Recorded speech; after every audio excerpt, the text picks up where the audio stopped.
तो बच्चों, ये हमारा नेक्स्ट पेपर है आईजीसीएसई का मैथमेटिक्स पेपर 2। कोड इसका 22 है, मई जून 2019।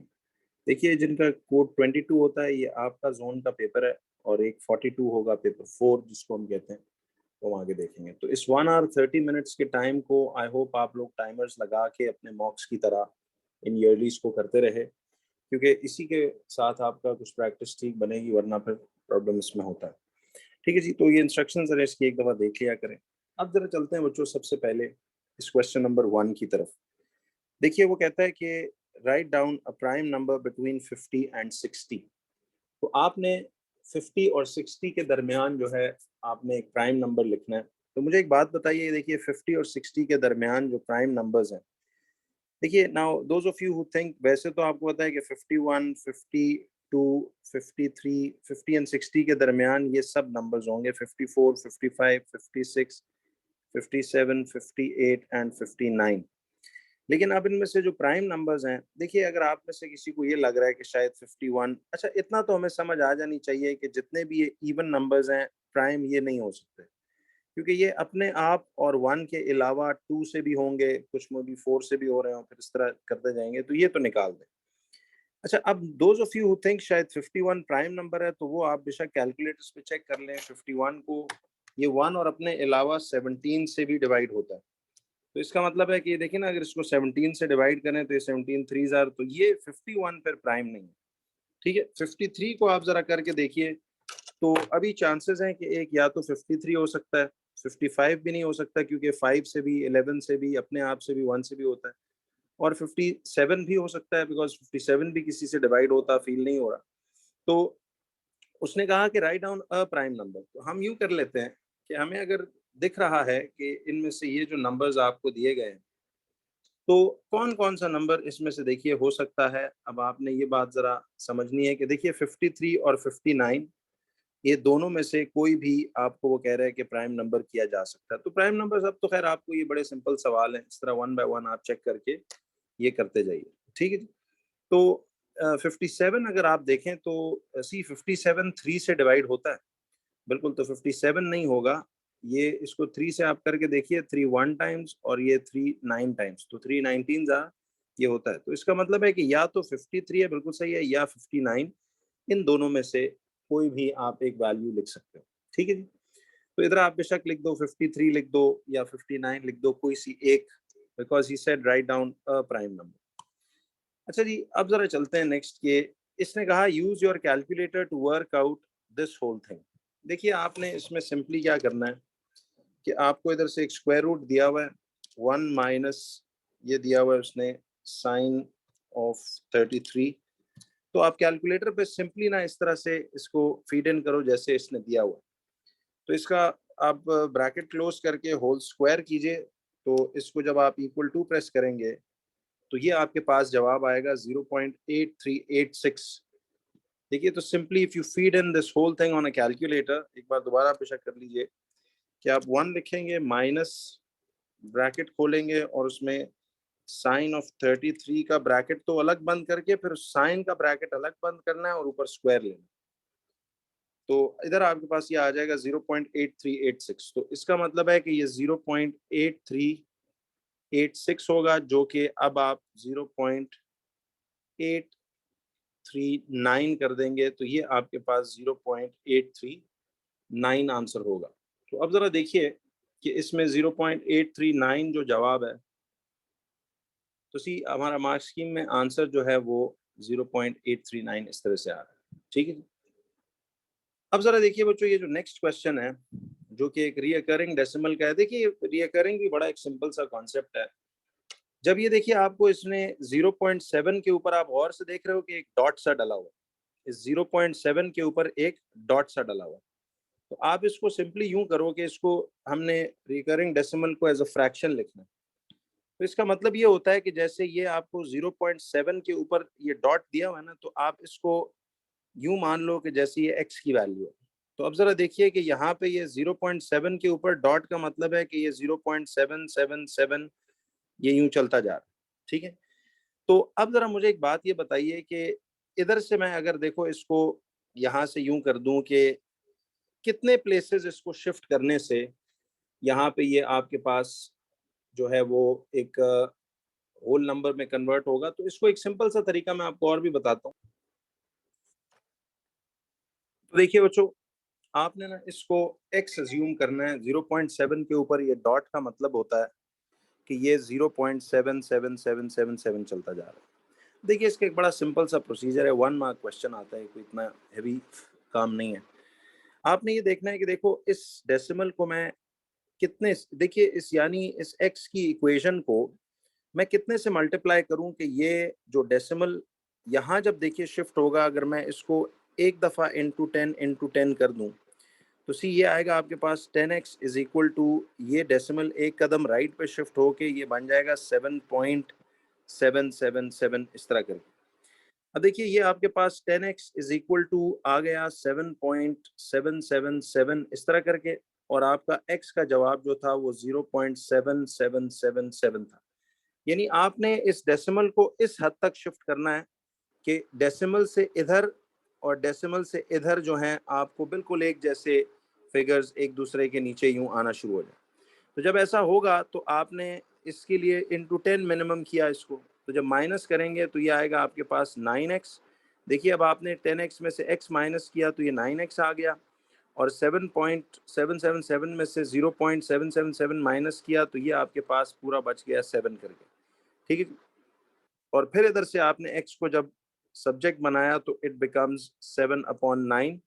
तो ये बेसिकली 7/9 की फॉर्म में ये एक्सप्रेस होगा, जो ये 0.7 रिकरिंग था। ठीक है जी, तो इस तरह से आपने एक सिंपल सा, अच्छा इसका एक क्विक तरीका आप ये भी देख लो कि फर्ज करो अगर उसने कभी कहा होता कि 0.6 रिकरिंग को करो, तो आप सिंपली इसको लिखते यहाँ से 6/9 करके, यानी फिर ये आपके पास 2/3 सिंप्लीफाई होके बनता। यानी अगर single first decimal place recurring हो तो बस आप डायरेक्ट भी इसमें कर सकते हो। ठीक है, एक मार्क के लिए कोई इतनी एज सच वर्किंग नहीं चाहिए थी। तो इसमें अगर सपोज ऐसे होता 0 फॉर एग्जांपल ऐसे होता 0.5 रिकरिंग, तो आप इसको 5/9 लिखते हैं हमेशा, यानी अपॉन 9 कर देते, तो ये इस तरह से आपके पास रिकरिंग डेसिमल यूं आ जाता।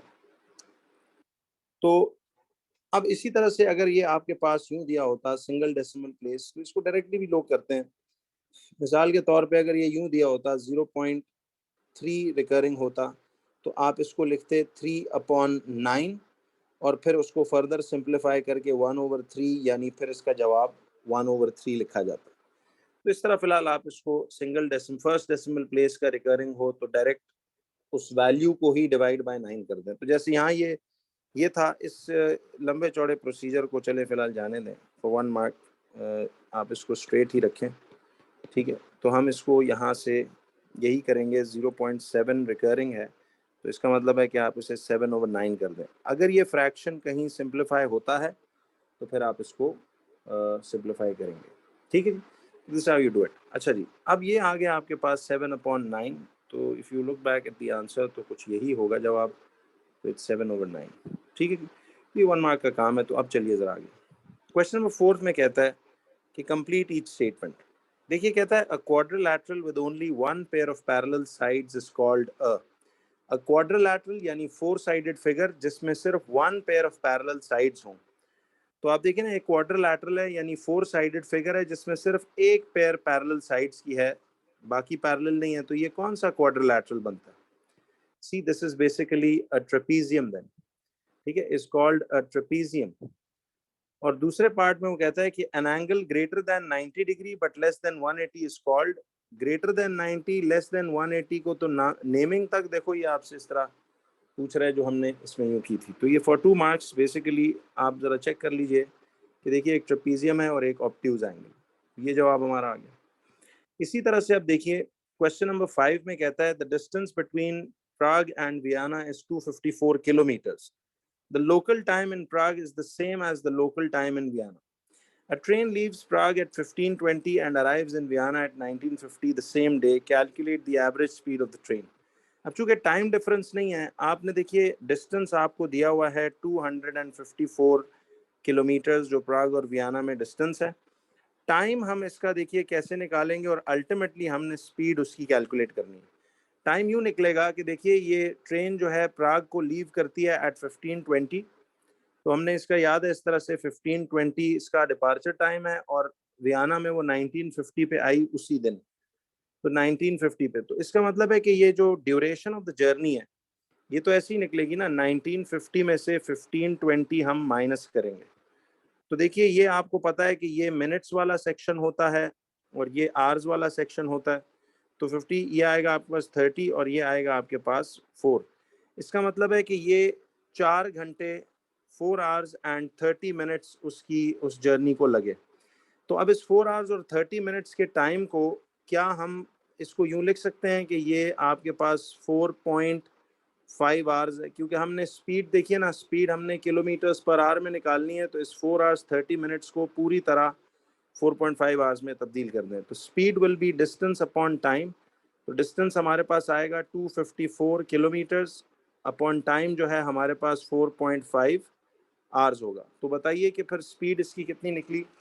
ये आ जाएगा आपके पास 254 डिवाइडेड बाय 4.5। तो 254 डिवाइडेड बाय 4.5 जो है ये 56.44 किलोमीटर्स पर आवर बनता है। तो this is 56.44 kilometres per hour. अब जरा देखिए कि ये इसका 56.44 किलोमीटर्स पर आवर 4 सिग्निफिकेंट हमने छाप के इसको 3 सिग्निफिकेंट किया, तो ये 56.4 किलोमीटर्स पर आवर इसकी ये स्पीड बनी। तो सिंपल सा आपने इसमें टाइम ढूंढ कर तो सी 56.4 ये इसका आंसर।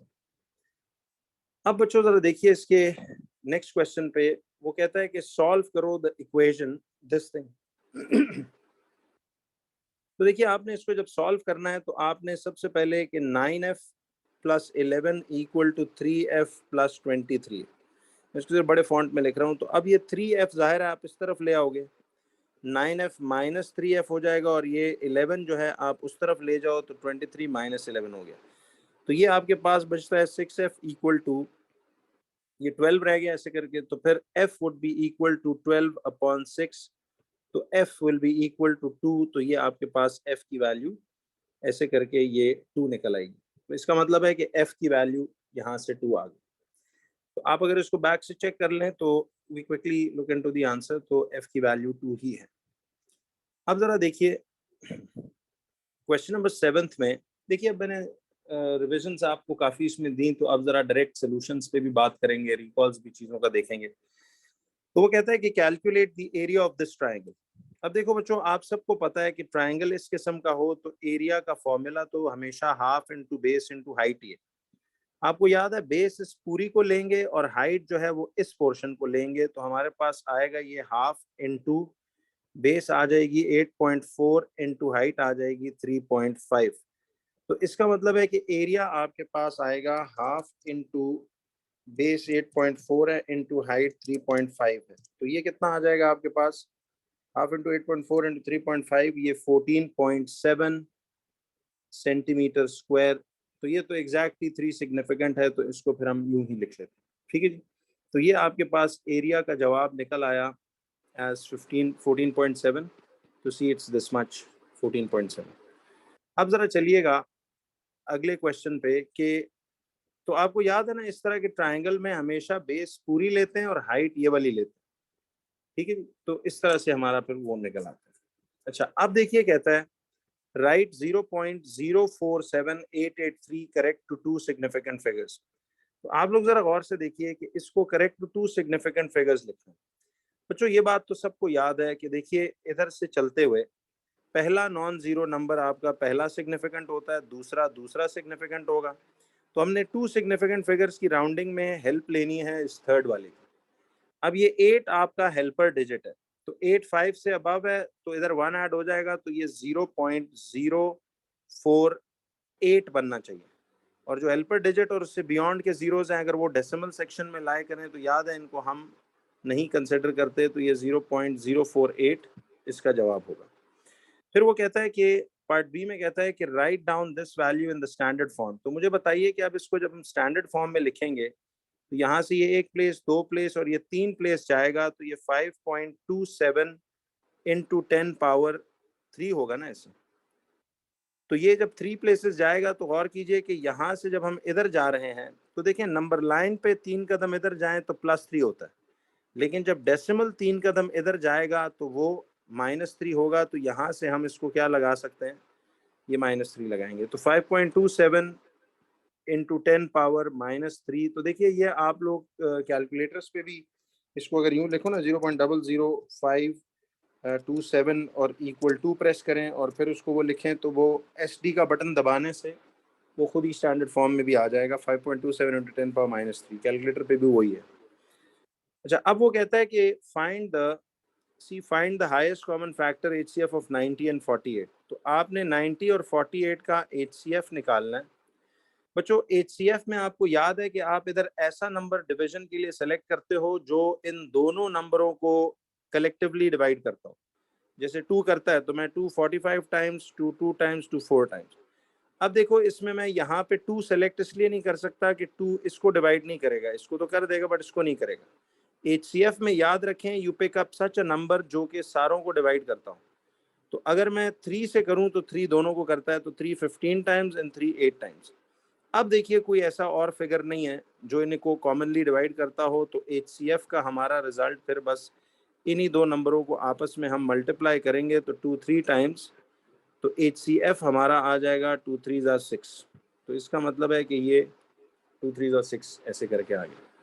तो if you look back to the answers जो हमारे इस क्वेश्चन नंबर 8 और 9 के थे, तो देखिए उस पिछले पार्ट का तो आंसर 0.048 है, उसका 5.27 इंटू 10 पावर -3 है और एक का 6। क्वेश्चन नंबर 9 का आपका 6 HCF आ रहा है। क्वेश्चन नंबर 10 पे बच्चों आइए, मैंने आप लोगों को स्केल्स एंड मैप्स का एक चैप्टर कराया था जिसमें ये एक सवाल आता है। तो देखिए उसने कहा कि on a map with a scale 1:25,000 the area of a lake is 33.6 square centimeters। कहता है calculate the actual area of the lake giving your answer in square kilometres. अच्छा, सबसे पहले तो आपको ये जो स्केल दिया हुआ है 1:25,000, मैंने आपको एक रूल बच्चों बताया था कि इसमें ये तो 1 तो मैप लेंथ है और ये 25,000 इसकी एक्चुअल लेंथ। याद रखिए ये 1 भी इनिशियली 1 सेंटीमीटर को रिप्रेजेंट कर रहा है और ये 25,000 भी 25,000 सेंटीमीटर्स को रिप्रेजेंट कर रहे हैं। याद है ये स्टोरी सेंटीमीटर्स टू सेंटीमीटर्स से स्टार्ट होती है। अब आप सोचेंगे कि अगर ये 1 सेंटीमीटर्स है तो गौर से देखिएगा कि इसको हमने स्टैंडर्ड में मीटर्स में, देखिए अब इसको मीटर्स से सेंटीमीटर्स में, सेंटीमीटर्स से मीटर्स में सॉरी चेंज करना है। तो आपको पता है कि स्मॉल टू बिग जा रहे हैं तो आपको डिवाइड बाय 100 करना है, बिकॉज 1 मीटर में, 1 मीटर में आपको पता है कि 100 सेंटीमीटर्स होते हैं।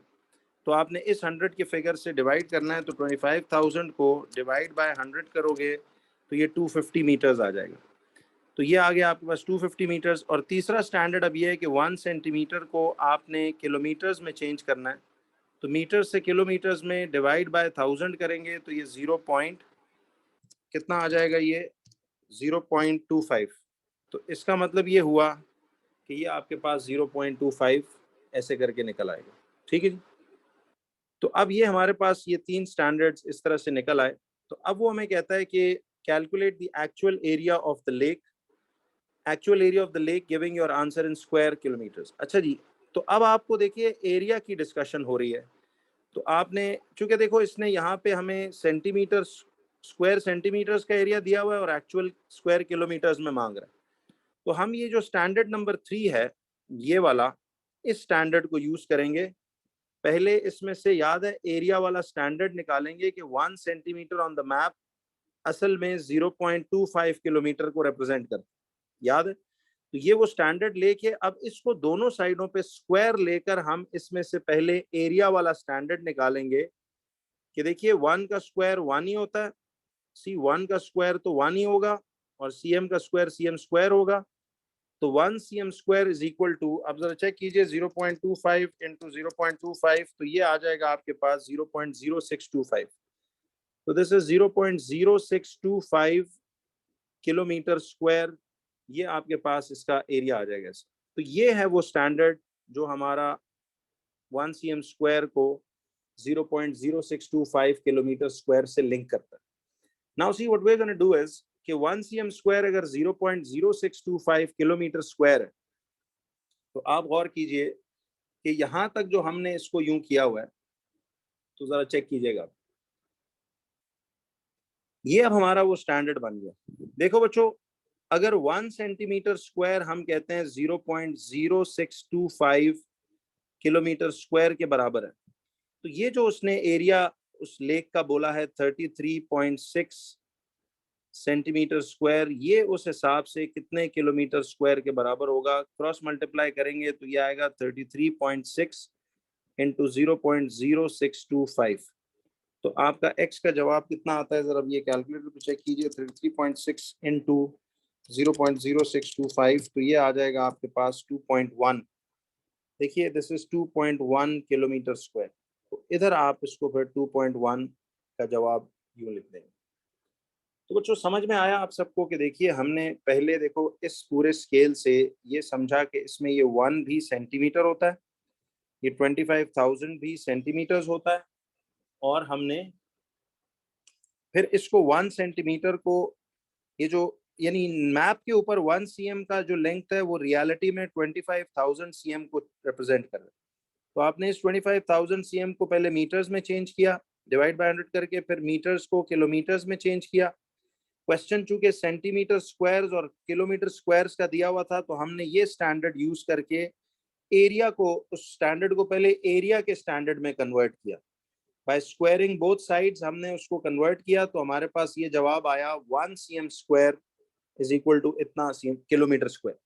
तो फिर स्टैंडर्ड था कि अगर 1 cm square is 0.0625 kilometre square, तो ये लेक का मैप के ऊपर जो 33.6 cm स्क्वायर एरिया है, ये रियलिटी में कितना होगा? x।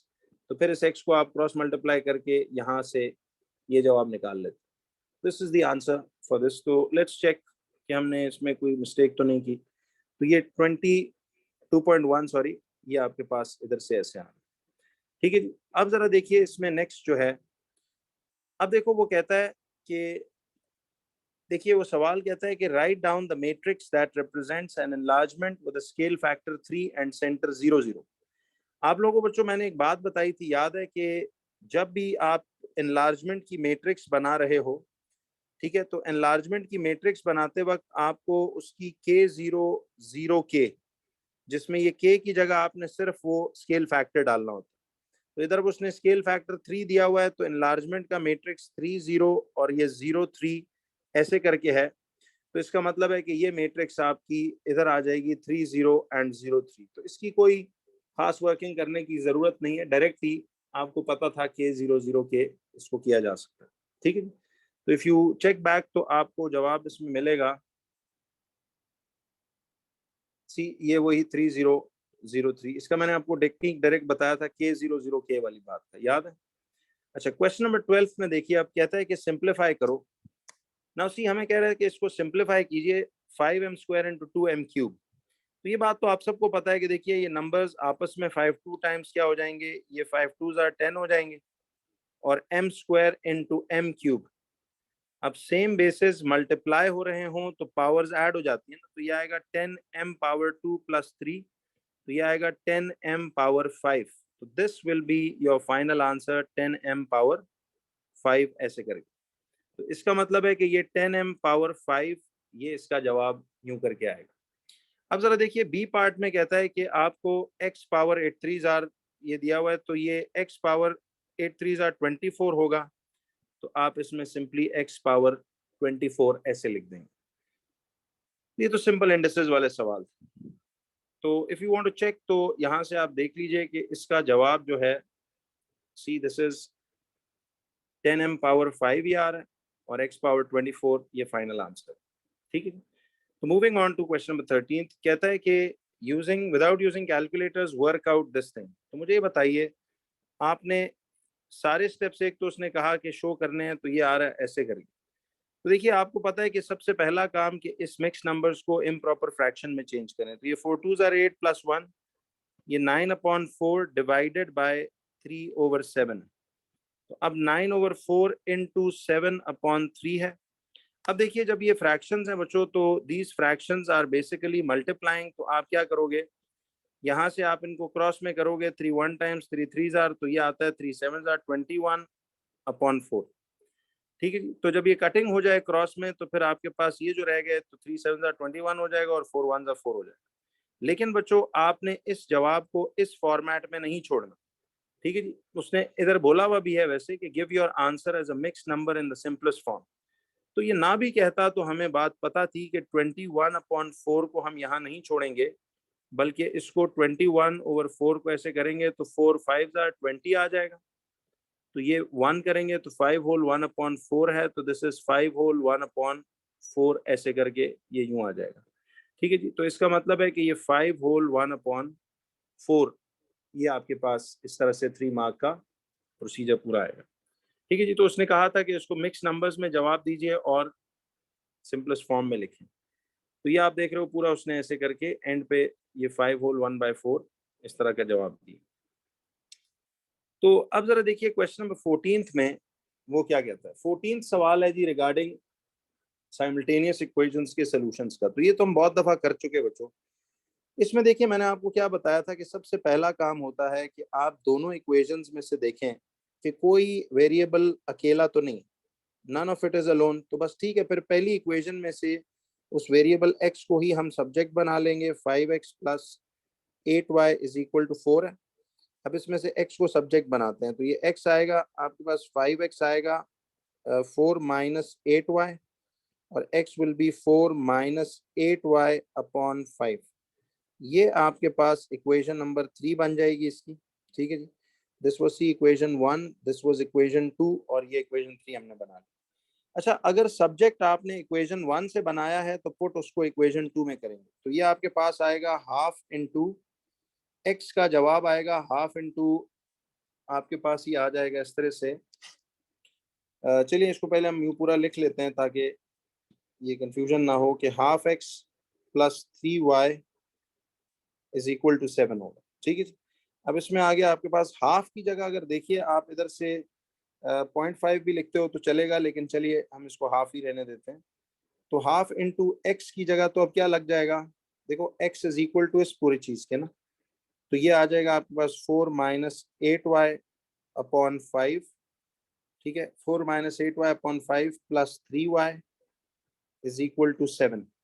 ठीक है जी। तो half into 4 minus 8y upon 5 plus 3y equal to 7 है। तो अब यहाँ से हाफ के साथ मल्टीप्लाई हो रहा है तो ये आएगा 4 minus 8y upon 2 5 times 10 plus 3y is equal to 7। ठीक है जी। तो ये आपके पास ऐसे करके आ जाएगा। अब ओवर 1 लिखेंगे तो अब यहाँ से हमारे पास ये 10 आएगा और इक्वल टू 7।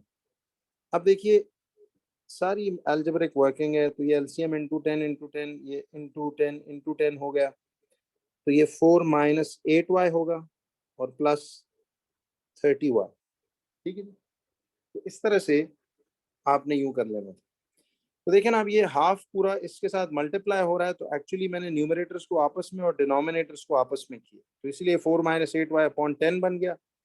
और इसको मैंने फिर एलसीएम अब लेना है 10 करके, तो ये इंटू 1 और इंटू 10 आएगा। तो ये बनेगा इस तरह से।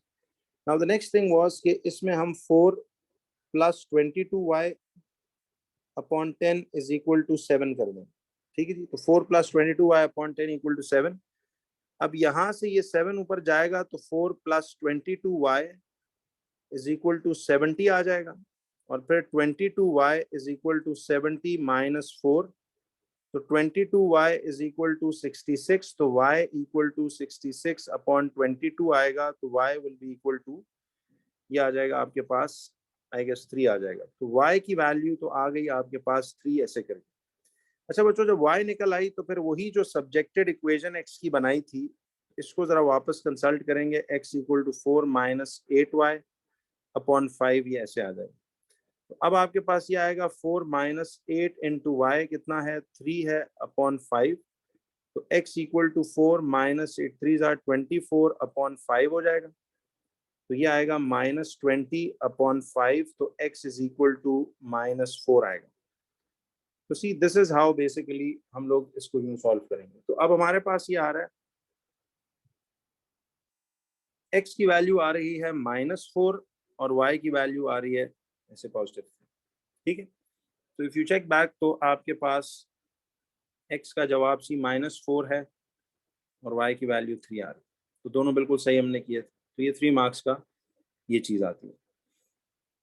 तो जरा स्टेप्स इसके ध्यान से आप देख लीजिए और खुद भी आप इसको ट्राई करें, ठीक है जी। तो इस तरह एग्जाम में भी ना बच्चों इस तरह वाली वर्किंग करो, ऐसे स्टेप 1 2 3 4 5 6 करके फिर इधर आओ, बीच में आओ, तो इस तरह बड़ी अच्छी स्पेस यूटिलाइजेशन होती है। इस तरह कर ये फॉर्मेशन ऑफ वर्किंग रखनी है, ठीक है। इसलिए आपको मॉक्स टेस्टों में भी वो कॉलम फॉर्म वर्किंग पे इनकरेज किया जाता है। अब जरा देखिए, कहता है कि इस क्वेश्चन में कहता है कि जी Shauna buys a chair in a sale for $435.60। कहता है this is a reduction of 12% on the original price. देखो उसने बाय की चेयर को सेल में इतने की, जरा गौर से देखिएगा, $435.60 की उसने खरीदी। कहता है ये जो कीमत थी, this is a reduction of 12% on the original price. तो ओरिजिनल प्राइस तो हमेशा कितनी होती है? ओरिजिनल प्राइस अगर हम 100% लेंगे, तो मुझे एक बात बताइए कि ये जो 12% रिडक्शन के बाद, कहता है ओरिजिनल प्राइस में 12% रिड्यूस होने के बाद ये कीमत बनी। तो मुझे एक बात बताओ कि अगर ओरिजिनल प्राइस 100% है, तो जो सेल प्राइस है, सेल में उसकी कीमत थी ये $435.60, क्या ये वो 88% कीमत नहीं होगी? बात समझे हो आप लोग? कि देखें अगर रिडक्शन ऑफ 12% है, देखो बच्चों आपको ये बातें मैंने बताई थी कि अगर रिडक्शन 12% की हो रही है, ठीक है, 12% रिडक्शन हो रही है कीमतों में, तो ओरिजिनल प्राइस अभी भी आप लेंगे 100%, ओरिजिनल 100% होगी और उसकी जो न्यू प्राइस होगी दैट विल बी 88%। तो यही तो वो 88% प्राइस थी जिसको वो $435.60 कह रहे हैं। देखो ना जुमला पढ़ो गौर से, कि वो कहता है कि he buys a chair in a sale for $435.60। कहता है this is a reduction of 12% on the original price। तो ओरिजिनल प्राइस अगर 100% है तो 12% रिडक्शन के बाद न्यू प्राइस 88% है, और यही 88% कीमत ये थी। तो अब यहां से आप स्टैंडर्ड बना लेंगे कि 88% प्राइस जो है वो आपको $435.60 थी। तो अगर 88% जो है वो $435.60 है, तो उसने कहा calculate the original price of the chair. तो ओरिजिनल प्राइस यानी 100% जो है वो फिर कितने के बराबर होगी? x के बराबर होगी, और इधर से क्रॉस करेंगे तो ये आएगा 88x is equal to 100 into $435.60। तो x will B 100 into 435.60 upon 88। तो अब देखिए इसमें क्या जवाब आपका आता है। तो इसको वही यूनिटरी से आप करोगे कि 100 into 435.60 equal to this divided by 88। तो ये आ रहा है $495।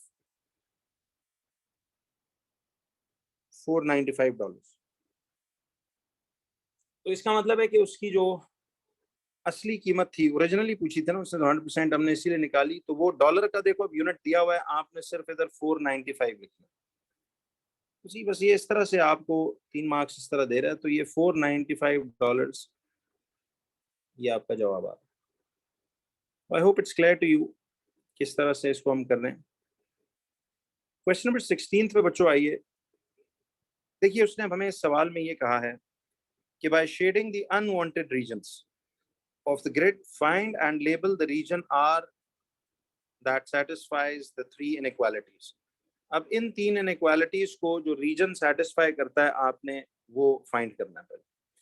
बच्चों एक बात तो ये जहन में रख लीजिए कि सबसे पहला काम कि आप इक्वेशंस को पहचाने। देखिए अब उसने ये जो पहली इक्वेशन दी हुई है, ठीक है, ये पहली इक्वेशन जो दी हुई है, मैंने इसको इस तरह मैं चले अपने लिए पहले लिख लेता हूँ, y is less than equal to -12x plus 6 है ना। तो मैं सबसे पहले इसको इक्वेशन की फॉर्म में कन्वर्ट करूंगा, y is equal to -12x plus 6 करके मैं इसको ऐसे लिखूंगा। अब देखिए जब मैं इसको ऐसे करके लिखूंगा तो आप मुझे ये बताइए कि -12x प्लस 6 जब ऐसे करके आता है, तो गौर से देखो कि y सब्जेक्टेड ऑलरेडी है, तो फिर x का पार्टनर आपका -12 है, यानी ये इसका ग्रेडियंट है। सी ग्रेडियंट इज -12, और y इंटरसेप्ट जो है वो इसका कितना आ रहा है, वो आ रहा है 6, यानी y इंटरसेप्ट इसका +6। तो मुझे ये बताएं कि ग्रेडियंट -½ आ रहा है।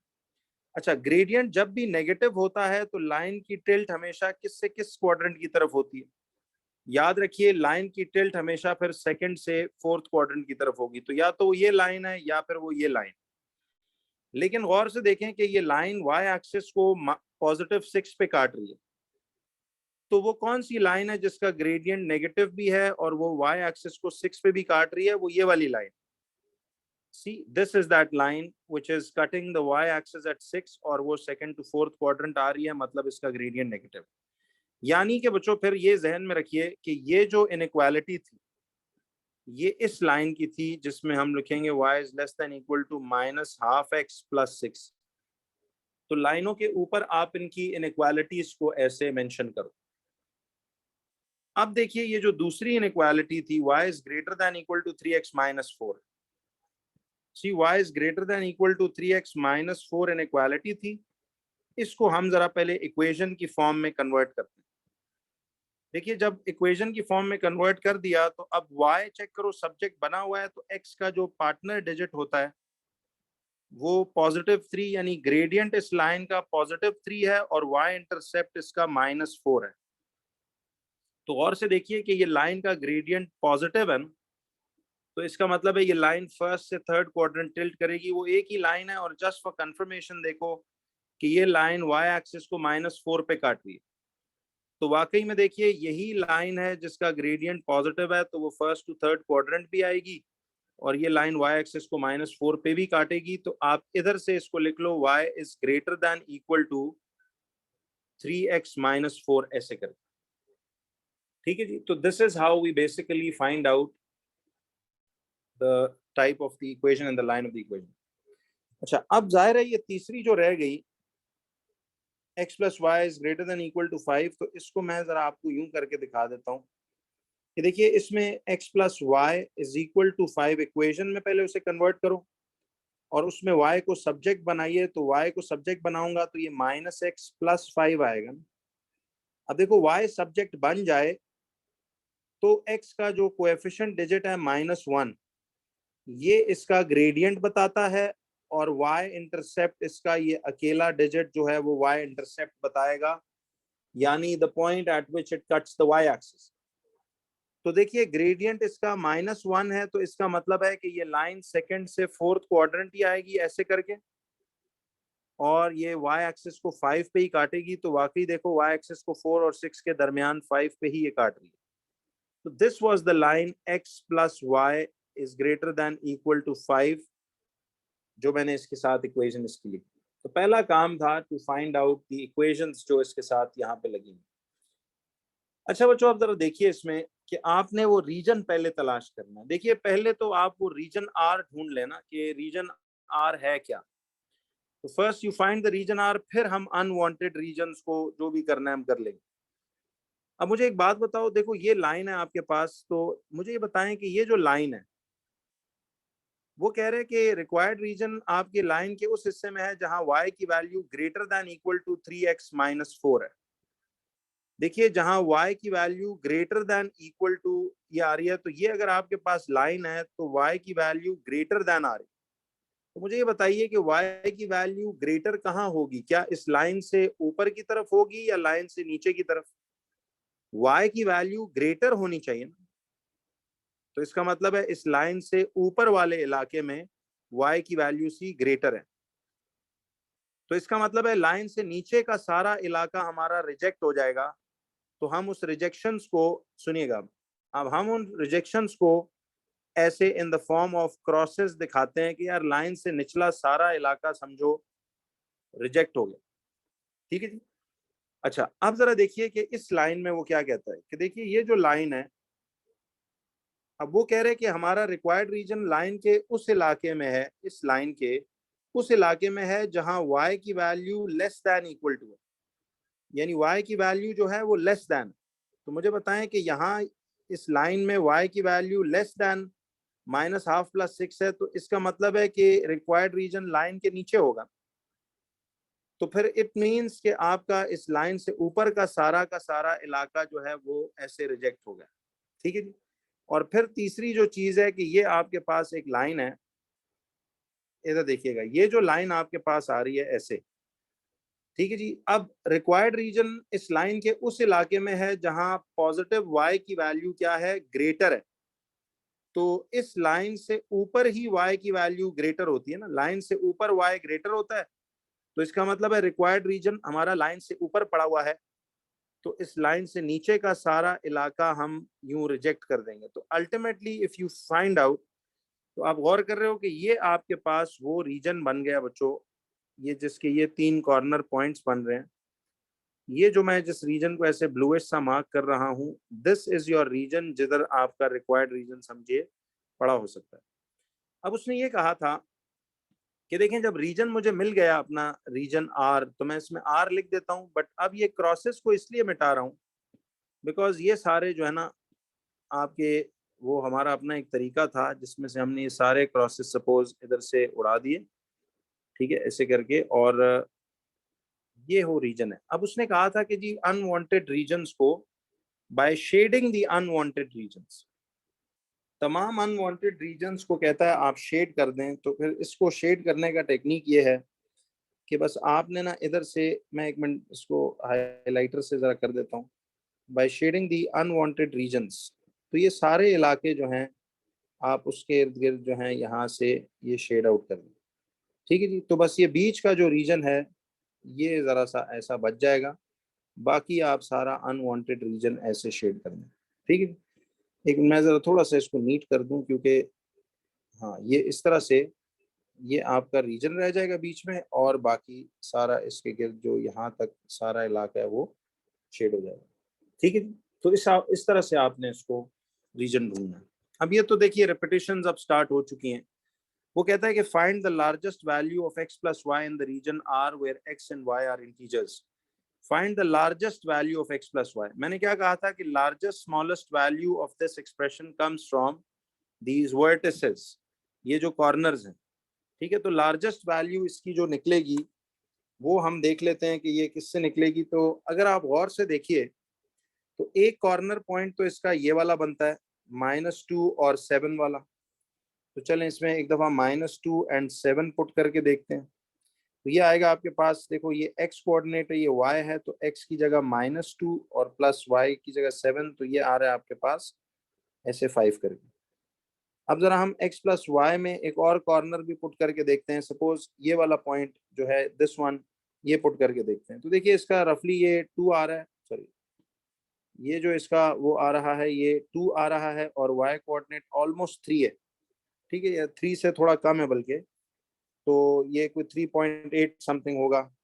तो आप इधर से अगर मतलब ये वैल्यूज इसकी करके देखें तो ये वैसे भी चेक करो, देखो x की वैल्यू 2 और y 2.8 समथिंग हो, तो ये भी ये 4.8 ही बनता है। ठीक है। और ये वाला जो पॉइंट है इसका देख लीजिए, तो ये भी आपके पास 2 पॉइंट तकरीबन, ये मेरा ख्याल है, ये भी इसको चेक करके आप जरा देखिए तो इसका। तो बच्चों हम ये कह रहे थे कि देखिए अगर हम इसमें, चूंकि देखिए ये इनइक्वालिटीज जो है जरा गौर से देखो, ये इनइक्वालिटीज सारी की सारी इक्वल टू को भी रिप्रेजेंट कर रही हैं। तो इसका मतलब है कि हमारा इस जो रिक्वायर्ड रीजन की बाउंड्री के ऊपर पॉइंट्स हो सकते हैं, ये भी इस रीजन का हिस्सा हो सकते हैं। तो आप गौर करो, वैसे इसमें एक पॉइंट ये वाला ऐसा आ रहा है कि देखो जिसमें x की वैल्यू आपके पास 2 है और ये 5 है। तो जरा गौर कीजिएगा कि आपके पास ये जो कोऑर्डिनेट बन रहा है ये वाला, देखो ये इस लाइन के ऊपर भी लाई करता है, तो इसे रीजन का हिस्सा माना जा सकता है। तो ये आपके पास इधर आ रहा है ये 2। ठीक है जी। तो this is going to be 2। तो देखिए ये यहाँ पे 2 आ रहा है और इधर से ये 5 आ रहा है। तो इसका मतलब ये हुआ कि 2 और 5 से भी तो हमें बाकी किसी से इतना नहीं बड़ा वैल्यू मिल रही है, लेकिन ये 2 प्लस 5, तो इसका मतलब है कि ये 7 आपकी इस वक्त सबसे जो लार्जेस्ट वैल्यू है ये वो है। ठीक है जी। तो इसीलिए हम इसका 7 यहाँ से जवाब यूं निकाल लेंगे। अच्छा, इसी तरह से अब आइए जरा क्वेश्चन नंबर 17 पे। तो आई होप आपको ये क्वेश्चन बिल्कुल सही समझ में आ गया। तो इसका अगर आप बैक से आंसर चेक कर लें तो वो भी आपके पास देखिए, उसने एक तो इधर कहा हुआ है कि आर डिफाइंड करेक्टली हो, ठीक है, वो दरमियान का ही रीजन है, तो 7 इसका सबसे जो लार्जेस्ट वैल्यू है वो ये आ रही है, ठीक है जी। अब जरा let's proceed to question number 17। देखिए 17 क्वेश्चन में वो ये कहता है कि हमें write as a single fraction, sorry, कहते हैं जी write as a single fraction and simplest forms. तो ये तो हमने बहुत टाइप सवाल किए हुए हैं, तो इनमें सबसे पहले तो इनका आप एलसीएम निकालेंगे x+3 इंटू x-5। याद है बच्चों? या चलें इसको ना हम यहाँ से यूं लिख लिया करेंगे ताकि हम अपनी वर्किंग इसको नीटली दिखा सकें कि 2x अपॉन x+3 है, ठीक है जी, और प्लस x+3 अपॉन x-5। अब आपने सबसे पहले इसका एलसीएम निकाला कि x+3 इधर भी लगा दिया और x-5 इधर भी लगा दिया। अब देखो इसके पास, जरा गौर से देखिएगा कि इसके पास एलसीएम का ये वाला पोर्शन तो है लेकिन ये मिसिंग है। तो आप इसको इंटू x-5 कर दें नीचे भी और ऊपर भी इंटू x-5 ऐसे कर दें। फिर देखिए कि इसके पास एलसीएम का ये पोर्शन है, ये वाला मिसिंग है, तो आप इसको इंटू x+3 ये भी कर देंगे और आपके पास इंटू x+3 ये वाला ऊपर वाला पोर्शन भी यूं आ जाएगा। तो अब this will B 2x into x-5 और प्लस ये आ जाएगा x+3 इंटू x+3, तो ये आ जाएगा ऐसे करके। अब देखें यहाँ चूंकि बाहर पॉजिटिव का साइन है ना, तो फिर इतने टेंशन की जरूरत नहीं है। तो आप यहाँ से इसको खोलेंगे तो ये 2x², देखिए ये 2x² और माइनस ये आ जाएगा, सॉरी, 2x² माइनस 10x और ये आ जाएगा प्लस। अब देखिए यहाँ तक तो हम इसमें x+3 इंटू x-5 यूं ले आएंगे। अब मुझे बताओ कि ये जो आपके पास दोनों ब्रैकेट्स दिए हुए हैं ऐसे करके, तो अब इसमें आपने बच्चों करना ये है कि ये x इंटू x+3 लगा दिया और +3 इंटू x+3 आपने ऐसे लगा दिया, ठीक है जी। ऐसे करके हमने यूं लिखा। तो अब इधर से हम जाएंगे तो ये होगा 2x² माइनस 10x प्लस, ये देखिएगा जरा, यहाँ से आपके पास ये आ जाएगा, इसको जरा केयरफुली आप खोलेंगे तो ये +x², चलो मैं इसको ब्रैकेट में फिलहाल रखता हूँ। तो सी x into x is x² plus ये आ जाएगा 3x, फिर ये +3x और ये आ जाएगा +9, ठीक है, यूं आ गया। और ये आ जाएगा इधर आपके पास x+3 इंटू x-5। तो अब देखिए यहाँ तक आपके पास ये आया 2x² minus 10x plus x² plus 6x plus 9 upon x+3 into x-5। तो अब लाइक टर्म्स गैदरिंग करेंगे, 2x² plus x² minus 10x plus 6x plus 9। तो 2x² plus x² minus 10x plus 6x plus 9 upon x+3 over x-5। अब इन दोनों का जवाब आपके पास आ जाएगा यहाँ से 3x² और minus 6x plus minus 10x plus 6x आ जाएगा -4x और +9 अपॉन x+3 इंटू x-5। तो ये जवाब आपका इसका फाइनली यूं आ जाएगा, ठीक है। इफ यू लुक बैक तो आपका जवाब देखते हैं यही आ रहा है कि नहीं आ रहा। तो देखिए ये वही आ रहा है 3x² सी 3x² माइनस 4x प्लस 9, तो हमारा भी यहाँ 3x² माइनस 4x प्लस 9 है, इधर x+3 x-5 है, तो इधर भी यही जवाब आ रहा है। तो आपने उस डैश के ऊपर आंसर्स को लिखना भूलना नहीं है। तो ये मैंने इसीलिए फाइनल आंसर इस डैश के ऊपर ही लिख दिया, ठीक है जी। तो ये क्वेश्चन नंबर 17 आपने एक्चुअली यूं करना था। तो अब ये तो हमने बहुत दफा मॉक्स वॉक्स में डिस्कस भी किया हुआ है, उम्मीद है आपको क्लियर होगा। अब जरा बच्चों आइए क्वेश्चन नंबर इस 18 की तरफ।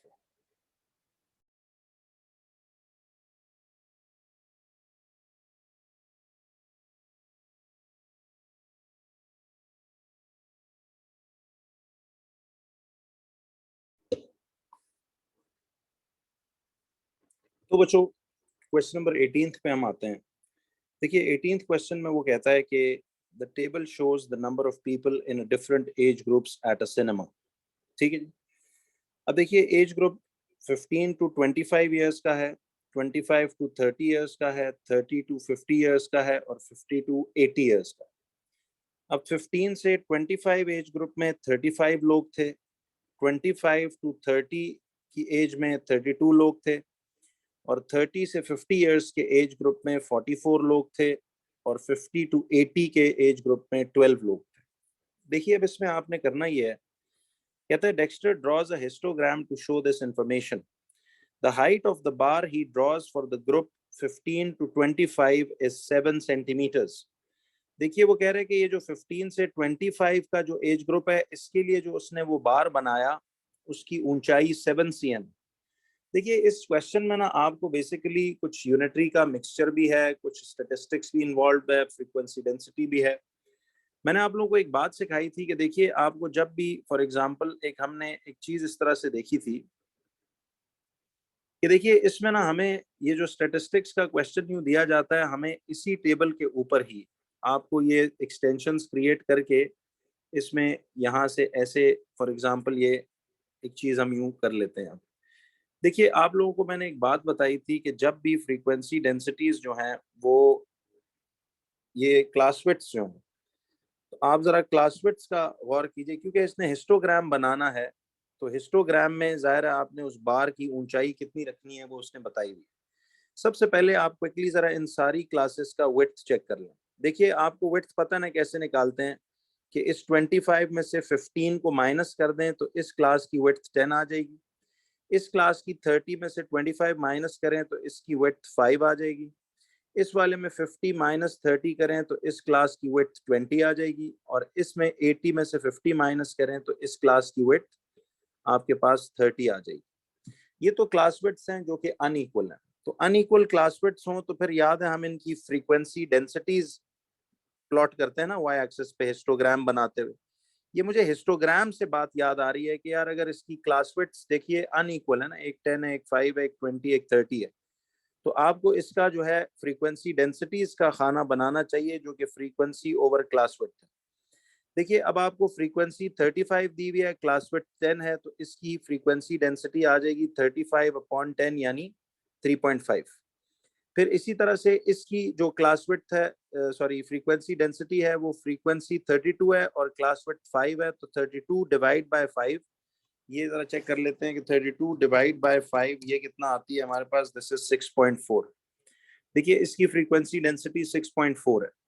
फिर इसी तरह से इसकी फ्रीक्वेंसी 44 है और क्लास विड्थ 20 है, तो 44 डिवाइड बाय 20 करेंगे तो ये आपके पास आएगा 2 पॉइंट, ये आ जाता है 2.2 सेंटीमीटर्स। और इसी तरह से फिर आप आखिर में देखें तो ये आपके पास 12 इसकी फ्रीक्वेंसी है और क्लास विड्थ 30 है, तो 12 डिवाइड बाय 30 आपके पास ये आ जाएगा 0.4। देखिए ये तो आपने सबकी पहले फ्रीक्वेंसी डेंसिटीज प्लॉट कर दी। अब उसने ना आपको एक यूनिटरी स्टैंडर्ड समझो बता दिया है। कहता है द हाइट ऑफ द, अब ये बात बड़ी इंपॉर्टेंट है बच्चों, कहता है the height of the bar he draws for the group 15 to 25। कहता है कि जो हाइट ऑफ द बार जो इस ग्रुप के लिए उसने बनाई है वो 7 cm। देखिए 15 टू 25 का असूलन फ्रीक्वेंसी डेंसिटी 3.5 है और उस 3.5 की फ्रीक्वेंसी डेंसिटी को वो रिप्रेजेंट कर रहा है कितनी बार की ऊंचाई से, 7 centimetres height of the bar से ये इसको रिप्रेजेंट कर रहा है। यानी आप जब इस डाटा का हिस्टोग्राम बनाओगे तो देखिए उसने बताया हुआ है कि ये जो 15 से 25 वाला ग्रुप बनेगा उसके जो बार की ऊंचाई है, देखिए उसके इस बार की ऊंचाई इन टर्म्स ऑफ सेंटीमीटर 7 cm है और उसकी फ्रीक्वेंसी डेंसिटी कितनी थी, याद है वाई एक्सिस पे तो फ्रीक्वेंसी डेंसिटी लेते हैं ना। तो यहाँ पे एक स्टैंडर्ड हम बना सकते हैं कि यार देखिए 3.5 की फ्रीक्वेंसी डेंसिटी के लिए उसने 7 सेंटीमीटर्स बार की ऊंचाई रखी है। तो फिर क्या वो हमें कह रहा है कि calculate the height of each of the remaining bars. तो क्या बच्चों इनकी भी हम रिमेनिंग्स की हाइट निकाल सकते हैं कि ये उस लिहाज से कितने सेंटीमीटर ऊंचा होगा। तो आप इधर से यूनिटरी मेथड लगाइए कि देखो आप इसमें ये कहोगे कि अगर 3.5 की फ्रीक्वेंसी डेंसिटी को 7 cm का हाइट ऑफ बार रिप्रेजेंट कर रहा है तो 6.4 को फिर कितना रिप्रेजेंट करेगा? तो 6.4 की फ्रीक्वेंसी डेंसिटी के लिए x सेंटीमीटर्स बार की ऊंचाई होगी, तो सिंपल यूनिटरी आप यहाँ लगाएंगे, तो 3.5 x इक्वल्स टू 6.4 इंटू 7 आ जाएगा। तो x will B 6.4 into 7 upon 3.5। तो ये x का जवाब कितना आता है हमारे पास? इस x का जवाब आएगा, देखिए ये आएगा 6.4 into 7 equal to this divide by 3.5। तो ये आएगा आपके पास 12.8 सेंटीमीटर्स इस तरह करके। तो इसका मतलब ये हुआ कि इसका 25 टू 30 वाला, देखिए जो हमारा ग्रुप था, ये जो 25 टू 30 में आ रहा है, इस 6.4 के लिए फिर हाइट जो है बननी चाहिए उस लिहाज से 12.8 सेंटीमीटर्स। तो यहाँ पर हम 12.8 सेंटीमीटर्स यूं लिख लेंगे। इसी तरह से अब आप दोबारा से इसका देखिए यूनिटरी मेथड लगाएंगे कि देखिए हम स्टैंडर्ड वही रख लेते हैं कि 3.5 की फ्रीक्वेंसी डेंसिटी के लिए अगर 3.5 की फ्रीक्वेंसी डेंसिटी के लिए अगर 7 cm है, तो फिर 2.2 की फ्रीक्वेंसी डेंसिटी के लिए कितना हाइट ऑफ बार होना चाहिए? ये वैसे उसने यूनिटरी लगा के उस तरह करके आपको दिखाया। तो 3.5x इक्वल टू 2.2 इंटू 7, तो x will B 2.2 into 7 upon 3.5। तो x की वैल्यू फिर कितनी आती है? देखिए ये आएगी 2.2 into 7 equal to this divided by 3.5। तो ये आएगा आपके पास 4.4। तो इट मींस कि ये 4.4 सेंटीमीटर्स इसकी हाइट आ जाएगी, तो ये 4.4 लिख देंगे। और लास्ट वाले में फिर आप करोगे कि 3.5 की फ्रीक्वेंसी डेंसिटी अगर 7 cm से रिप्रेजेंट हो रही है, तो ये 0.4 की फ्रीक्वेंसी डेंसिटी फिर कितने cm से होगी? तो ये आप कर दोगे इस तरह, 3.5x equal to 0.4 into 7 and x will be, तो ये इस तरह आ जाएगा आपके पास 0.4 इंटू 7 अपॉन 3.5। तो this x will be, see 0.4 into 7 equal to this divide by 3.5। तो ये आपके पास आ जाएगा 0.8। तो देखिए ये इस तरह से आपके पास बन जाता है 0.8।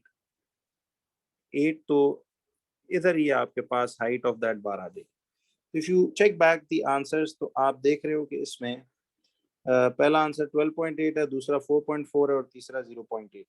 This is how you basically had to do this question, कि आपको ना उसने एक थोड़ा सा एक्सटेंशन दे दिया है, वही फ्रीक्वेंसी डेंसिटी की वैल्यू सबकी निकालो पहले स्टेप में, ठीक है। यानी पहले क्लास विड्थ चेक करें, अगर क्लास विड्थ अनइक्वल है तो फिर तो आपको फ्रीक्वेंसी डेंसिटी वाई एक्सिस पे प्लॉट करनी पड़ती है ना।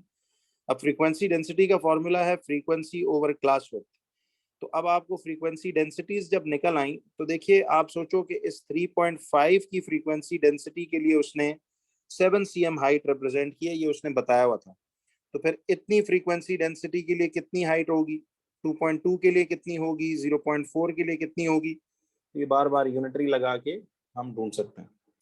अच्छा जी, क्वेश्चन नंबर 19 पे आइए। अब कहते हैं rearrange this formula to make m the subject. बच्चों m को सब्जेक्ट बनाना है, तो ये p is equal to k plus m upon m, ये इस तरह करके आ रहा है। तो आप इसमें क्या करेंगे? देखिए p is equal to k plus m upon m करोगे, तो ये आपके पास यहाँ से ऊपर ये जाएगा। तो this will be mp equal to k plus m। अब दो रास्ते हैं, या तो इस छोटी टर्म को इधर ले आइए, तो ये mp minus m is equal to k। तो m को हम जब बनाएंगे तो ये p माइनस 1 कॉमन लेंगे, इक्वल टू k होगा, तो m equal to k upon p minus 1। अब या तो ये वाला आपका सवाल है, ठीक है जी, या फिर आप इसी क्वेश्चन को ऐसे भी कर सकते थे कि p is equal to k plus m upon m। देखिए अब इसको हम इधर ले जाएं, तो ये पी एम इक्वल टू के प्लस एम बना। तो अब आप इसमें से यूं भी कर सकते हो कि इसको इधर ले आओ और k को इधर ले जाओ, तो ये minus k equal to m minus p m बनेगा। तो आप m कॉमन लेते तो ये 1 minus p equal to minus k, और फिर minus k over 1 minus p equal to m।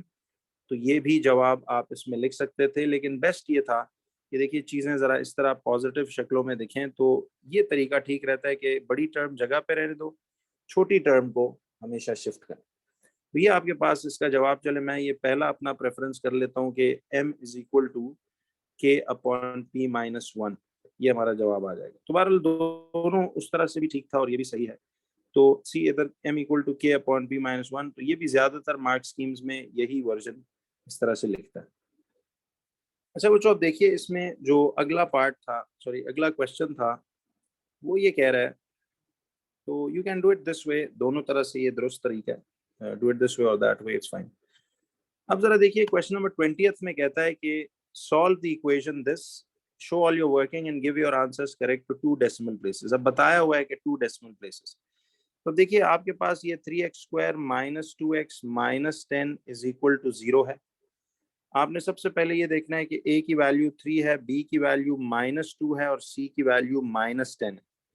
तो x आ रहा है आपके पास -b plus minus √d² minus 4ac upon 2a। अब मुझे बताओ कि -b है, माइनस इंटू -2 प्लस माइनस √ ये आएगा आपके पास -2 का square minus 4 into a into c upon 2 into a। तो ये आएगा आपके पास b² -2 का स्क्वायर आ गया, 4a इज 3 और c जो है ये -10 आएगा ये, और 2a आ रहा है आपके पास 3। तो अब इधर से देखिए ये आएगा +2 प्लस माइनस √ ये आएगा 4 प्लस 4 3 12 और 12 इंटू 10 इज 120 अपॉन 6। तो ये आएगा आपके पास 2 प्लस माइनस √ 124 अपॉन 6।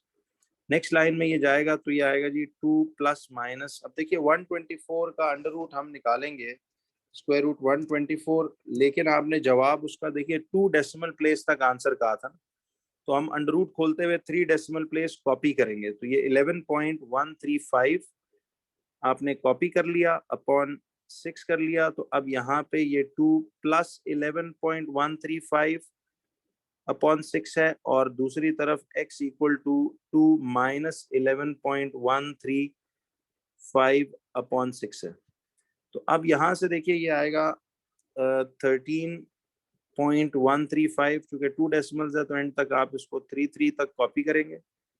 और अब ये देखिए ये आ रहा है 2 माइनस 11.135, ये आ रहा है हमारे पास -9.135, तो -9.135 अपॉन 6। तो x का एक जवाब आता है, सुनिए 13.135 डिवाइडेड बाय 6, तो ये आएगा आपके पास 2.189, तो 2.189 और अब इसे राउंड ऑफ करके ये 2.19 बनेगा। तो एक जवाब 2.19 है और दूसरा ये आएगा -9.135 डिवाइडेड बाय 6, तो ये आएगा -1.522 -1. ये -1.152 होगा। तो सॉरी 1. इसको दोबारा लिखते हैं, -1.522 3 डेसिमल प्लेसेस तक छाप के, तो अब ये आएगा -1.52। तो x का एक जवाब हमारे पास ये बनेगा और x का दूसरा जवाब आपके पास ये बनेगा। तो यहाँ पे आप लिख देंगे 2.19 और -1.52, ये जवाब ऐसे बनेगा। तो this is the answer for these 2 parts. तो अब हम जरा देखते हैं इसको कि ये आ रहा है, देखिए -1.52 एंड 2.19, ठीक है, यही हमारा आंसर था जो हमने भी निकाला। तो ये तो खैर हमने बहुत किया हुआ है, तो इस तरह से ये आपको पता होना चाहिए। क्वेश्चन नंबर 21 पे आइए जरा, कहते हैं the Venn diagram shade x complement intersection y। बच्चों डबल सेट्स के लिए आपको याद है कि हमने यूं किया था कि ये 4 5 है, 6 7 है, ये 8 9 10 है और ये 0 1 2 और 3 था। अब आपको डबल सेट्स की शेडिंग के लिए ये पिक्चर याद करवाई थी, याद है। अब इसमें x कॉम्प्लीमेंट का मतलब था कि यूनिवर्सल में से x उड़ा दो। तो x कॉम्प्लीमेंट के मेंबरान कौन है? ये देखिए इस पूरे यूनिवर्सल में से आप जो x है पूरे का पूरा x को आप निकाल दें, you will be left with 0 1 2 3 8 9 10। तो हम लोग यहाँ से ये करेंगे कि 0 1 2 3 8 9 और 10 हम यूं लिखेंगे, ठीक है जी। फिर देखिए इसमें y जो है वो y क्या आ रहा है, y जो है that is going to be, जरा देखिएगा, तो y जो है वो पूरा y का सर्कल, अब अलग से आप y को कंसिडर करेंगे। तो x कॉम्प्लीमेंट के टाइम पे अलग सोचना है, y के टाइम पे दोबारा शुरू से अलग सोचना है। तो y का मतलब तो ये 6 7 8 9 10, तो y के मेंबरान है 6 7 8 9 और 10। ठीक है। अब आपने सोचना है कि इन दोनों में, इन एक्स कॉम्प्लीमेंट के मेंबर्स में और वाई के मेंबर्स में कॉमन कौन। तो जरा देखिए इनमें कॉमन कौन कौन आ रहा है। तो ये 8 9 10 और 8 9 10 यही कॉमन आ रहा है। तो इसका मतलब है कि 8 9 10 वाला इलाका, अब जो जो मेंबर्स, ये मेंबर्स जिस जिस इलाके में आ रहे हैं उसको आप शेड करते जाएंगे। तो इसको हम शेड कैसे करेंगे जरा ये देखिएगा। चलिए इसको यूं कर लेते हैं कि एक मिनट कलर ही चेंज कर लेते हैं, इसको जरा सुनना। देखिए 8 9 10 वाला इलाका ये आपने शेड करना है। तो आप ये देखिए कि इसमें हम यहाँ से 8 9 10 वाला इलाका तो सिर्फ यही वाला आता है। ठीक है जी, दिस इज द रीजन जिसको हम यूं इसको शेड कर देंगे। अच्छा, बाकी ये डिजिट्स जो है ना, ये पक्की शेडिंग इसके नीचे करके इन एंड पे इन डिजिट्स को जो है आप यूं मिटा देना। ठीक है, ये डिजिट्स मिटा देना तो इसका मतलब है कि ये हमारा ये रीजन सारे का सारा यूं आपने शेड करना था ऐसे करके। This is the region which had to be shaded. Clear हो गया जी। तो this is the region X complement intersection Y. तो ये टेक्निक बताई थी आपको जिस तरह से आपको करना चाहिए। अब जरा देखिए, चले एक मिनट इसको जरा वेरीफाई भी कर लीजिए कि आपको तसल्ली रहे कि ऐसे ही हमने किया था कि नहीं। तो सी, इधर भी आपको जवाब में उसने यही वाला इलाका शेड किया हुआ। अब जरा देखो इसने आगे सवाल में क्या कहा है कि देखिए वो कहता है बच्चों के the Venn diagram below shows information about the number of gardeners who grow melons, potatoes and carrots. ठीक है जी, तो नंबर ऑफ गार्डनर्स जो पोटैटोज, मेलन्स और कैरेट्स ग्रो कर रहे हैं। तो अब वो कहता है कि a gardener is chosen at random from the gardeners who grow melons. ठीक है जी। अब मेलन्स जो हैं वो कितने गार्डनर्स जो हैं वो कर रहे हैं। अच्छा, वैसे एक बात बताइए, ये हमें जो यूनिवर्सल सेट में टोटल गार्डनर्स हैं वो कितने होंगे। देखिए मैं अगर इन सारे फिगर्स को ऐड कर दूं तो ये मुझे टोटल गार्डनर्स इसमें नहीं बता देंगे। तो कहता है find the probability that this gardener does not grow carrots. अच्छा जी, अब आपने एक सवाल देखिए 2 मार्क्स प्रोबेबिलिटी का उसने इस तरह से हमें वो दिया हुआ है। तो हम लोग जरा एक चीज देख लेते हैं सबसे पहले कि देखिए इसमें जो यूनिवर्सल सेट में मेंबर्स है, यूनिवर्सल सेट में कितने गार्डनर्स इसमें आते हैं। तो आप इन तमाम फिगर्स को जरा ऐड करो, ये 3, ये 6, ये 2, ये 5।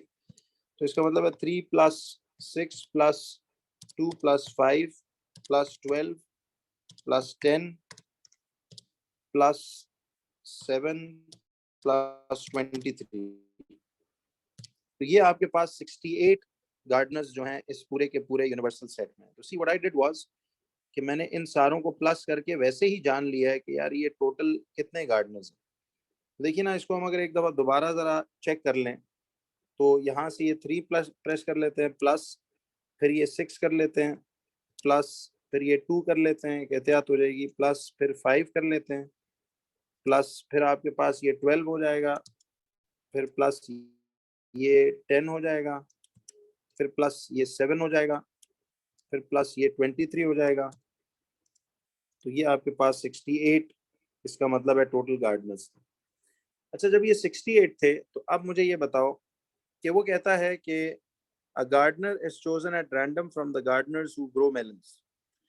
अब देखिए जो मेलन्स ग्रो कर रहे हैं वो टोटल ये वाले 3 प्लस 6 प्लस 2 प्लस 5। अब इसमें से कुछ कैरेट्स भी कर रहे हैं, कुछ तीनों कर रहे हैं, कुछ पोटेटोज भी कर रहे हैं, लेकिन मेलन्स ग्रो करने वाले टोटल तो यही लोग हैं। तो आप ये देखिए कि मेलन्स ग्रो करने वाले यानी number of gardeners who are growing melons वो कौन कौन लोग हैं। तो ये 3 प्लस 6 9, 9 प्लस 2 11, 11 प्लस 5 16। इसका मतलब है 16 गार्डनर्स ऐसे थे जो मेलन्स ग्रो कर रहे हैं। ठीक है, अब उसमें देखिए मेलन्स ओनली वाले भी हैं और जो मेलन्स और पोटैटोज दोनों ग्रो कर रहे हैं वो वाले भी हैं, तीनों ग्रो करने वाले भी हैं, और जो मेलन्स और कैरेट्स ग्रो कर रहे हैं वो वाले भी। तो वो कहता है कि फाइंड, कहता है a gardener is chosen at random from the gardeners who grow melons.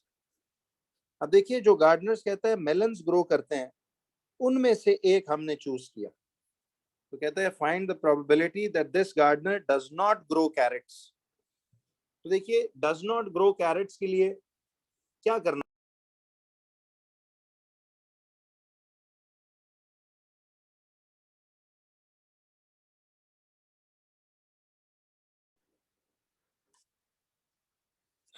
तो देखिए वो कहता है कि a gardener is chosen at random from the gardeners who grow melons. तो अब देखिए जो मेलन्स ग्रो करते हैं उनमें से कहता है एक गार्डनर हम उठाते हैं, तो वो टोटल 16 गार्डनर्स है, 3 + 6 + 2 + 5। कहता है find the probability that this gardener does not grow carrots.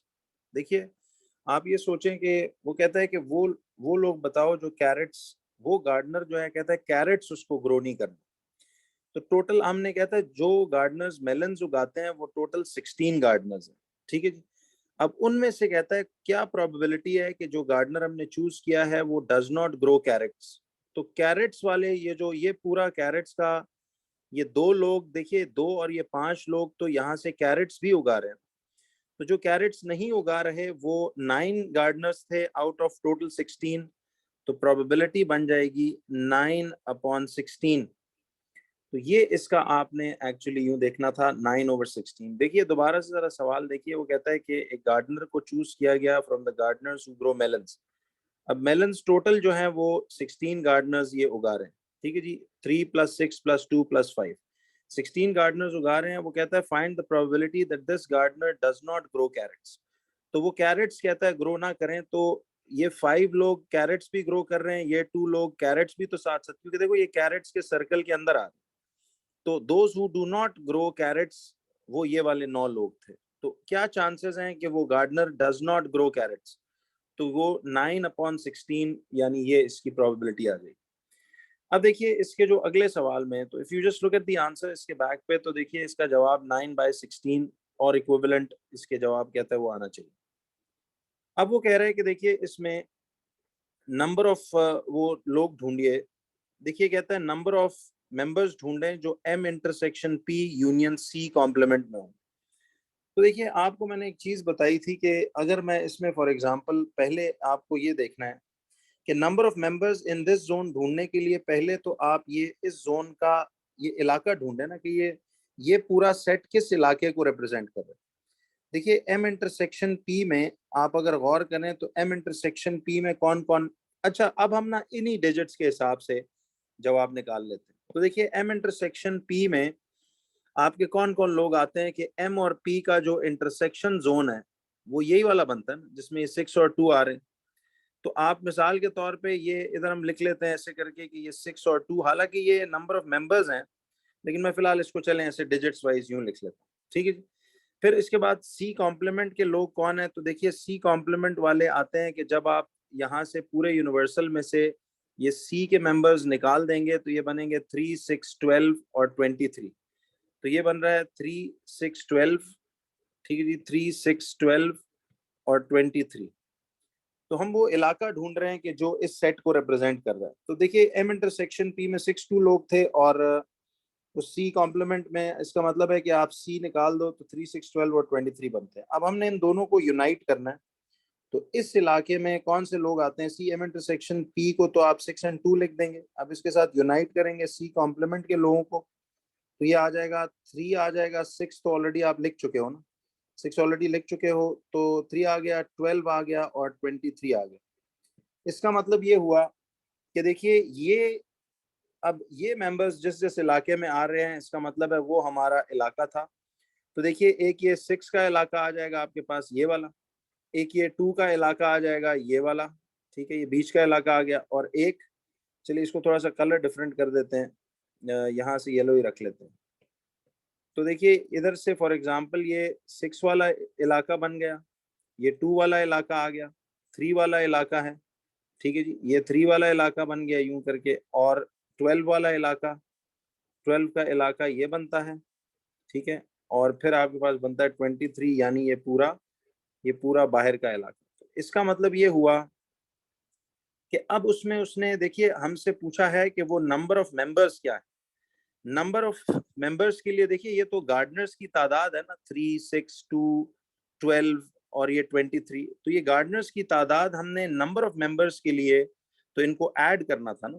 तो नंबर ऑफ मेंबर्स निकालने के लिए आप सोचिए कि ये गार्डनर्स की तादाद है, तो इसमें हम बेसिकली यहाँ से 6 + 2, तो ये आ रहे हैं 6 + 2 + 3, ठीक है, 6 + 2 + 3 + 12 + 23 ये सारे हम गार्डनर्स को ऐड कर देंगे। तो ये हमारे पास टोटल कितना बनेगा, जरा चेक कीजिएगा। ये बनेगा 6 + 2 + 3 + 12 + 23। तो ये आ रहे हैं आपके पास 46। इसका मतलब है कि ये हमारे आ रहे हैं 46। तो 46 गार्डनर्स जो थे वो ऐसे थे कि जो इस इलाके से बिलोंग करते हैं। तो ये 46 आपने यूं यहाँ पे लिख देना, ठीक है। तो ये बेसिकली नंबर ऑफ गार्डनर्स थे, तो इसलिए हमने इन सबको ऐड अप किया है। तो ये 46 इसका आंसर यहाँ पे हमारे पास आता है, ठीक है जी। तो ये इस तरह से आपने इनको बेसिकली ढूंढना था। तो ये बस मालूम कर लें कि यार ये जो सेट है ये किस इलाके को रिप्रेजेंट कर रहा है। तो जिस जिस इलाके को आए उसके नंबर ऑफ मेंबर्स को आप ऐड करते जाइए, तो वो टोटल गार्डनर्स आपके पास ऐसे आ जाएंगे। क्वेश्चन नंबर 22 में देखिए जरा, कहता है कि ए एक मैट्रिक्स है इस तरह, बी एक मैट्रिक्स है इस तरह, तो आपने कैलकुलेट करना है ए बी। तो देखिए ए बी कैलकुलेट करने का मतलब है कि ए का मैट्रिक्स हम मल्टीप्लाई करेंगे बी के मैट्रिक्स के साथ 3 0 4 1। तो देखिए ये हमारे पास ये रो आ रहा है और ये हमारे पास कॉलम आ रहा है। तो इसका मतलब है कि ये आएगा 2 × 3, ठीक है जी। 2 × 3 + 7 × 0। तो 2 × 3 ये आ जाएगा आपके पास, 2 × 3 + 7 × 0 ये आ गया। इसी तरह से अब ये दोबारा से यही रो हम यही रो इस कॉलम के साथ करेंगे। तो 2 × 4 + 7 × 1। तो 2 × 4, तो ये आ जाएगा आपके पास 2 × 4 + 7 × 1, ठीक है जी। ये आ जाएगा ऐसे करके। इसी तरह से अब ये रो इंटू ये कॉलम है, तो ये 1 × 3, तो ये 1 × 3 प्लस 1 × 3 + 3 × 0, ठीक है जी। और फिर यही रो इंटू ये कॉलम है, तो 1 × 4 + 3 × 1। अब ये हमारे पास फुली बन गया इस तरह से। तो ये 6 + 0, ये 8 + 7, और ये 3 + 0, और ये 4 + 3। तो finally this will B 6 15 3 and 7। तो ये 6 3 इधर आ रहा है, 15 इधर आ रहा है और 7 इधर आ रहा है। तो ये इसका जवाब हो जाएगा ऐसे करके। तो see what we are doing is कि ये 6 3 15 और 7 जैसे ये है वही हमारा आंसर आ। अब इसी तरह से वो कहता है फाइंड द इनवर्स ऑफ ए। तो चलिए मैं इसको जरा यहाँ तक ये कर देता हूँ थोड़ा सा जगह बनाने के लिए। बहरहाल आप इसको नीटली उस तरह पेपर पे करेंगे। तो अब फाइंड करना है हमने इनवर्स ऑफ ए। देखिए ए का मैट्रिक्स है 2 1 7 3 इस तरह करके। तो ये 2 1 है, इधर 7 और 3 आ रहा है। अब this is the matrix A ऐसे करके। आपने सबसे पहले इस ए का डिटर्मिनेंट ढूंढना है। तो ये आपको याद है प्राइमरी डायगोनल्स ये आ जाएंगे 2 × 3 माइनस ये आ जाएगा आपके पास सेकेंडरी डायगोनल 7 × 1। तो 2 3 = 6 -7 = -1 है। तो ए का डिटर्मिनेंट -1 आ रहा है। अब ए इनवर्स कैसे निकालेंगे, 1/, डिटर्मिनेंट ब्रैकेट, ठीक है। अब प्राइमरी डायगोनल की आप प्लेसेस स्विच करेंगे, 3 और 2 इधर आ जाएगा सी। ये प्राइमरी की आप से प्लेसेस स्विच करेंगे और सेकेंडरी के आप साइन स्विच करेंगे। तो ये आएगा -7 और -1। तो अब आपके पास ये आ रहा है ए इनवर्स का आंसर। सी 1/- -1 इज -1 × 3 -7 -1 एंड 2। अब ये ए इनवर्स आएगा हमारे पास 1 × 3 -1 × 3 इज अ -3, -1 × 7 is a +7, और -1 × -1 is a +1, and -1 × 2 is a -2। तो ये आपके पास ऐसे करके ओपन होके ये पूरा एक मैट्रिक्स आएगा। तो दिस इज -3 1 7 एंड -2, ठीक है जी। तो ये आपके पास ऐसे करके यूं ये सॉरी ये आ जाएगा ऐसे। तो if you look at the answer, तो जरा चेक कर लीजिएगा। तो देखिए -3 1 7 एंड -2 ये आपका जवाब उसी तरह से आ रहा है। अच्छा बच्चों, अब इसमें ना हमें ये जो वेक्टर्स का एक क्वेश्चन दिया हुआ है, तो ये इनवर्स का आप लोग जब निकाल लें, तो मैं ज़रा चले इसको थोड़ा सा यहाँ से हटा रहा हूँ ताकि ये नीट हो जाए, ठीक है जी। अब ज़रा देखिएगा हमने इससे बियॉन्ड अब आगे क्या करना है, ठीक है जी। तो अब सवाल ये था कि क्वेश्चन नंबर 23 में वो क्या कहता है। देखिए क्वेश्चन नंबर 23 में वो कहता है कि ABCD is a parallelogram with AB equal to Q. देखिए उसने हमें ये दिया हुआ है कि ABCD एक पैरेललोग्राम है। See this is ABC and D, कहता है ये एक पैरेललोग्राम है। AB इक्वल टू Q दिया हुआ है, तो ये आपके पास AB दिया हुआ है जिसका Q गिवन है, और AD जो है वो आपको P दिया हुआ है। तो मैंने आपको ये बात बताई थी कि अगर ये AB का वेक्टर देखिए वो आपको Q के बराबर बता रहा है, तो इसका मतलब है कि यहाँ से D से C का वेक्टर भी कितना होगा, इसी तरह एरो लगा के ये भी Q का वेक्टर होगा। फिर देखिए अगर ये AD आपके पास P के बराबर है, ठीक है, AD अगर आपके पास P के बराबर है तो इसका मतलब है कि B से C का भी वेक्टर आपके पास यहाँ से, अब चूंकि देखो बीच में X का अल्फाबेट भी आ रहा है तो इसको मैं जरा डबल एरो, याद है, इसको पूरा शो करने के लिए डबल दिखा रहा हूँ, तो ये भी आपके पास P का वेक्टर होगा। ठीक है जी, तो ये इस तरह से आपने वो करना है। याद है ना कि जब कोई किसी फुल वेक्टर के लिए दरमियान में कोई और अल्फाबेट भी आ रहा हो तो फिर फुल वेक्टर को दिखाने के लिए आप इसमें P भी लगाते हैं। तो अब वो कहता है हमें कि AB का वैल्यू Q वेक्टर है और AD P का वेक्टर है, तो AB अगर Q है तो ये भी Q होगा, ये P है तो फिर ये भी पूरा P का वेक्टर होगा। अब वो कहता है कि देखिए AB रेशो BM इज 1:1। देखिए AB रेशो BM यानी A से B और B से M, अगर ये 1:1 है तो इसका मतलब है कि अगर देखिए AB 1 यूनिट है तो फिर BM भी 1 यूनिट होगा।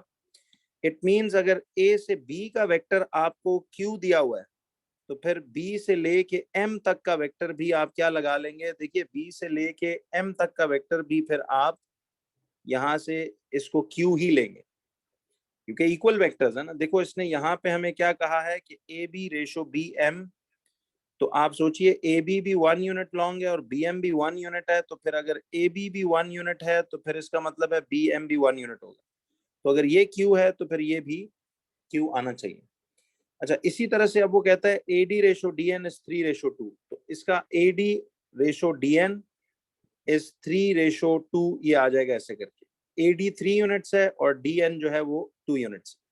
तो अब जरा सोचिए कि ए डी आपके पास अगर 3 यूनिट्स है तो गौर करें जरा, ए डी जो है अगर आपके पास 3 यूनिट्स है, सी ये इसने दिया हुआ है ऐसे करके, ए डी यानी यहां से लेके इधर तक ये जिसका एल्जेब्रिक वैल्यू पी है तो उसका रेशो उसने 3 यूनिट्स दिया हुआ है, और डी एन 2 यूनिट्स है। तो जरा देखिए ये डी से एन तक, ये डी से लेके इस एन तक हमें इसने ये दिया हुआ है 2 यूनिट्स, तो ये डी एन जो है दिस इज 2 यूनिट्स। अब सवाल ये है कि वो कहता है कि राइट एम एन, देखिए वो कह रहे हैं कि write M N in terms of P and Q in the simplest form. तो आपने एम एन निकालना है in terms of P and Q in the simplest form. तो आप एम एन कैसे निकालोगे जरा ये देखिएगा। एम एन अगर आपने फाइंड करना है तो इस एम एन की वैल्यू को हम कैसे फाइंड करेंगे, जरा देखिएगा आप सारे। सी एम एन को आपने तलाश करना है तो हम जरा पहले देखेंगे कि इस एम से लेके एन तक, देखिए अब ये थोड़ी सी इसमें जरा लंबी वर्किंग है कि आपने अगर इस m से लेके n तक वाला ये वेक्टर ढूंढना है। चले मैं इसको थोड़ा सा हाईलाइट यूं कर देता हूं कि m से लेके n तक आपने ये वेक्टर तलाश करना है। इसको मैं जरा यूं डबल एरो लगा दूं, m से n तक। बच्चों m से n तक जाना है ना, तो आपको सबसे पहले तो देखिए इसमें पाथवे मेथड बनाना पड़ेगा कि देखिए m is the starting point और आप n की तरफ जा रहे हो, तो उसके लिए आपको m से a जाना पड़ेगा और फिर a से n जाना पड़ेगा। तो आपने m a plus a n जो है ऐसे इसको करना है, m a plus a n, ठीक है जी, m a plus a n जो है हमने यूं लाना। बट अब प्रॉब्लम ये है कि देखिए आपके पास m a का वेक्टर जो है वो क्या आएगा, m a का वेक्टर में तो आप उल्टा जा रहे हो, गिवन डायरेक्शन के आप यहां से ऑपोजिट जा रहे हो, तो मुझे बताओ कि ये फिर कितना आएगा, ये भी पॉजिटिव क्यू माइनस क्यू हो जाएगा, ये भी माइनस क्यू हो जाएगा, तो इसका क्या मतलब है, ये -2q हो जाएगा और प्लस, तो देखे ना ये +2q था, तो अब जब आप एम ए की तरफ जाओगे उलट जाओगे तो ये -2q होगा, और फिर प्लस ए एन की तरफ जाओगे तो आपने जरा ये देखना है अब इस पूरे के पूरे ए एन के डबल एरो को हम कैसे ढूंढें। देखिए इसका वेक्टर हमें साइड पे पहले ढूंढना पड़ेगा कि ए एन का वेक्टर जो है वो कैसे निकलता है। अब जरा गौर कीजिएगा कि ए एन का वेक्टर अगर आपने निकालना है तो आपको सबसे पहले तो एक काम ये करना पड़ेगा बच्चों कि ए एन जो है ये कितने यूनिट्स लॉन्ग है। देखिए जरा गौर कीजिएगा कि आपके पास ये पूरा का पूरा ए एन जो है दिस इज 5 यूनिट्स लॉन्ग। देखिए ये 3 यूनिट्स अगर पी के बराबर है तो 5 यूनिट्स फिर टोटल कितने के बराबर होगा। तो ए एन को तलाश करने के लिए वही यूनिटरी मेथड लगाएंगे। बात समझ रहे हो ना कि ये 3 यूनिट्स अगर पी के बराबर है, सी ये 3 यूनिट लॉन्ग वेक्टर अगर पी के बराबर है तो फिर ये पूरा का पूरा 5 यूनिट्स जो है ये कितने के बराबर होगा। तो इसका मतलब ये हुआ कि आपने यूं लिखना है कि 3 यूनिट्स जो है वो अगर इधर से पी के बराबर है तो 5 यूनिट्स जो है वो फिर कितने के इक्वल होगा। 5 units will be equal to 5 units equal to A N निकल आएगा। तो ए एन को क्रॉस मल्टीप्लाई कर लेते हैं तो ये A N into 3 equal to 5 into P. तो ये A N will be equal to then 5p upon 3। तो ए एन आपके पास इधर आ जाएगा 5p अपॉन 3 ऐसे करके। अब जब यहां से आप ओवर 1 लिखेंगे तो वही सारा अलजेब्रा है कि ये 3 इधर से डिनोमिनेटर में आ गया। अब ये इंटू 3 इंटू 1 तो ये आएगा -6q प्लस 5p। ठीक है जी। तो -6q प्लस 5p ये आपके पास इस तरह से करके निकल आएगा। अच्छा अब आप ये सोचिए कि इसको अगर मैं थोड़ा सा अलाइन करूं तो ये 5p माइनस 6q अपॉन 3 ऐसे करके ये भी इसका जवाब हो सकता है। और देखिए मे भी इसने बैक पे इसको थोड़ा सिंप्लीफाई करके भी दिया हो। तो बहरहाल आपका ये जवाब इसमें बिल्कुल परफेक्ट माना जा सकता है कि 5p माइनस 6q अपॉन 3। तो इसको अक्सर औकात ना वो इस 3 को याद है हमने पढ़ा था कि इस 3 को वो अलग अलग करके स्प्लिट करके भी लिख सकता है। तो अगर वो इसको यूं करके लिख दे 5p over 3 minus 6q over 3 और फिर ये 3 से 3 कैंसिल करा ले तो ये 5p over 3 minus 2q over 3 करके भी लिखे तो ये जवाब भी एक्सेप्टेबल होता है। लेकिन चलिए देखते हैं इसने कौन सा फॉर्म इधर लिखा हुआ है तो हम उस हिसाब से चल लेंगे। तो देखिए वही 5 सॉरी ये वो तो कैंसिल हो गया था। एक मिनट, ये 2/3p नहीं आता। देखिए ये यहाँ पे यहाँ से ये जब कैंसिल हो जाएगा तो ये तो 2q बचेगा ना सिर्फ। तो उसने देखिए यहाँ से इसको स्प्लिट फॉर्म में लिखा हुआ है। हालांकि ये फॉर्म भी बिल्कुल करेक्ट है लेकिन ये जो फॉर्म अभी मैंने देखिए बनाई है इसको जरा आप लोग देखिए ध्यान से कि ये सी 5/3p। देखिए इधर भी हमारे पास यही 5/3p माइनस 2q आ रहा है और ये भी वही फॉर्म। तो it's again the same thing जो आप इस तरह भी इसको लिख सकते हो। ये पता हम कब करते हैं, याद रखिए जब ना ऊपर न्यूमरेटर में कोई चीज इस डिनोमिनेटर से कटती हुई दिख रही हो, बीच में हालांकि माइनस है तो डायरेक्ट तो नहीं इस तरह काट सकते ना। तो इसलिए फिर इसको 5/3p करते हैं और -6q/3 ऐसे स्प्लिट करके तो फिर उसको अप एंड डाउन कटिंग करके ये फॉर्म लिख सकते हैं। तो उसने बैक पे असल में इसी की सिंपलेस्ट फॉर्म दी हुई है। आप ये भी लिख लेते तो चलेगा। बट अब जैसे ही जवाब निकल आए उसको उधर टॉप पे वहां पर लिख लिया करें। अच्छा अब आगे वो कहता है, जरा ये देखिएगा जी, आगे क्वेश्चन में वो कहता है कि द स्ट्रेट लाइन, देखिए कहता है the straight line N M cuts B C at X. The straight line N M cuts B C at X, X is the mid point of M N. जरा अब देखो ये बात आपको वो कहता है कि the straight line N M, कहता है देखिए जो स्ट्रेट लाइन है एन एम ये वाली, कहता है इट कट्स बी सी की लाइन एट एक्स। तो अब वो कहता है x is the mid point of M N. अब x जो है कहता है ये इस पूरे एम एन का मिड पॉइंट। तो अगर ये मिड पॉइंट है तो इसका मतलब है कि यहां से ये वाला फासला और ये यानी एक्स एम वाला फासला और एक्स एन वाला फासला एग्जैक्टली इक्वल इक्वल होगा। तो मैं यहाँ पे कट मार्क्स यूं लगा देता हूँ। इसका मतलब है कि ये पूरा वेक्टर देखिए ये इस तरफ जा रहा है ना एम एन की तरफ। तो इसका मतलब है कि ये पूरा का पूरा वेक्टर जो है आपका आधा आधा हो जाएगा। ये एम एक्स का वेक्टर देखिए this M X will turn half of 5p minus 6q upon 3 और ये वाला वेक्टर भी ये जो एक्स एन है ये भी half of 5p minus 6q upon 3 ये ऐसे आधा आधा हो जाएगा।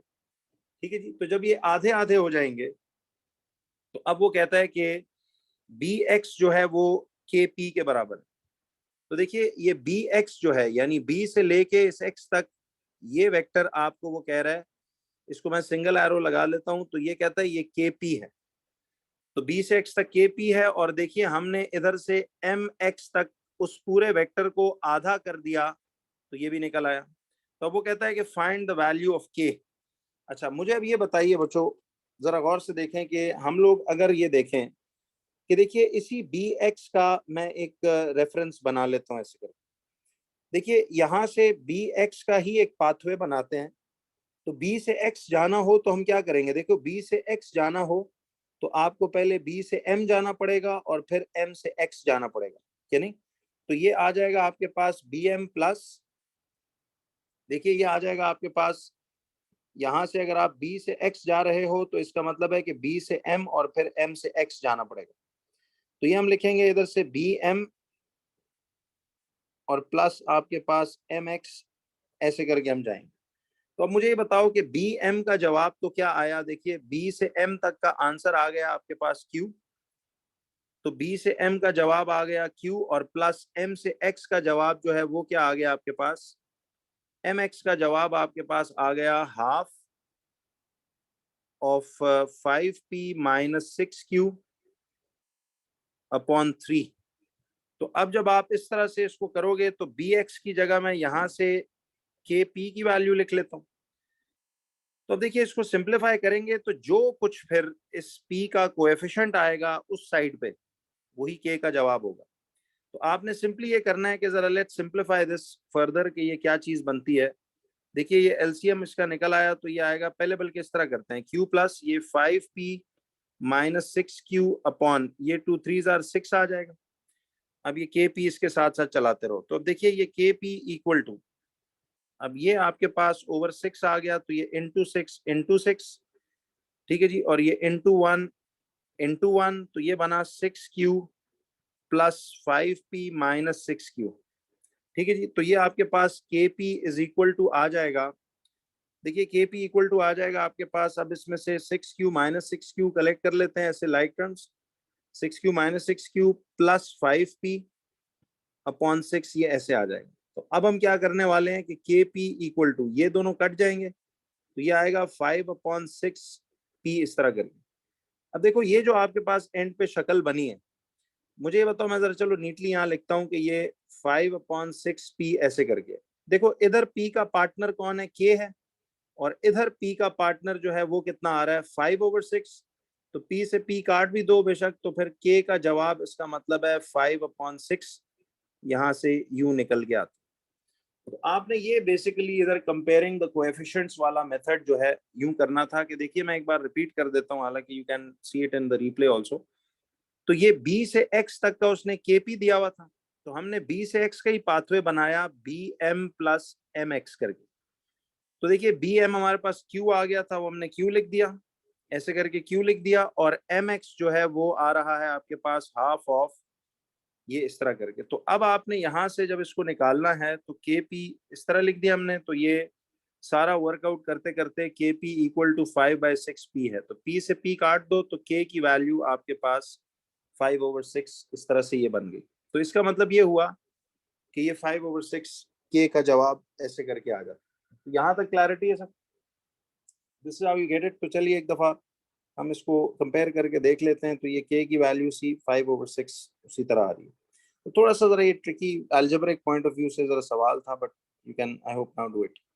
क्वेश्चन नंबर 24 पे आइए बच्चों, कहता है ABCDEFGH is a cuboid, AB 18 cm है, BC 7 cm है, CG आपको ये 12 cm दिया हुआ। अच्छा, वैसे एक चीज आदत बना लिया करो कि जब आपको ये फासला 18 cm दिया हुआ है, ये 7 cm है, ये 12 cm है, तो हमें राइट एंगल्स पता ना कहाँ कहाँ बनते हैं। अब वो कहता है calculate the angle that the diagonal AG makes with the base ABCD। कहता है ये जो डायगोनल है इसका जो एंगल इस बेस के साथ बनेगा, ये वाला एंगल आपने एक्चुअली फाइंड करना। देखिए बेस के साथ से मुराद ये है कि ये जो अलोंग द फ्लोर एक लाइन जा रही है, आप समझ रहे हो, ये लाइन अलोंग द फ्लोर जा रही है, तो इसके साथ जो इसका डायगोनल का ये एंगल बनेगा, आपने इस थीटा को एक्चुअली फाइंड करना। तो मैं यहाँ पे एक लाइन लगा देता हूँ कि जी हमें इस लाइन की, ये बल्कि एक मिनट दोबारा से बना लेते हैं, ये लाइन है जो अलोंग द फ्लोर जा रही है। देखिए ये जो मैंने लाइन बनाई है, this is along the floor. देखो ना, ए बी सी डी उस क्यूबॉइड की जमीन है, तो ये जो लाइन जा रही है ये अलोंग द फ्लोर, ये लाइन यूं जा रही है। ठीक है जी। तो अब मुझे ये बताइए कि आपको अगर ये अलोंग द फ्लोर जा रही है तो इसका मतलब है कि this is going to be a 90 degree का ट्रायंगल इस तरह से। तो अब इसका क्या मतलब हुआ, ये आपके पास 90 डिग्री आ रहा है और ये इस तरह से आ रहा है, और इसका मतलब है कि ये आपके पास यहाँ पे यूं आ रहा है, तो दिस इज 90 डिग्रीज। ठीक है, दिस इज इस तरह 90 डिग्रीज है। ये ए बी सी का आपको पहले देखो, ये 18 सेंटीमीटर्स और ये 7 सेंटीमीटर्स के जरिए क्या मैं इस 90 के सामने इस हाइपोटेन्यूज को फाइंड कर सकता हूँ। तो देखिए, आप अगर सबसे पहले यूजिंग दिस फ्लोर वाला राइट एंगुलर ट्रायंगल, आपको ये 18 सीएम दिया हुआ है, ये 7 सीएम दिया हुआ है, तो क्या आप इसके जरिए ये हाइपोटेन्यूज ढूंढ सकते हो। जब बच्चों आपको ये वाला फासला मिल जाएगा, तो ये वाला फासला तो ऑलरेडी है आपके पास, और ये हवा में इधर 90 का एंगल बनता है, तो फिर using this right angle triangle हम जो है वो ये वाला एंगल बड़ा इजीली तलाश कर लेंगे। तो सबसे पहले स्टेप 1 में आप यहाँ से पाइथागोरस थ्योरम लगाओ, h square equal to b square plus p square. तो अब देखिए हाइपोटेन्यूज हमने फाइंड करना है, बेस उसका 18 का स्क्वायर ले लें प्लस परपेंडिकुलर 7 का स्क्वायर ले लें, तो ये आएगा आपके पास 18 का स्क्वायर प्लस 7 का स्क्वायर। कैलकुलेटर पे करके देखिए, 18 स्क्वायर प्लस 7 का square will be equal to 373।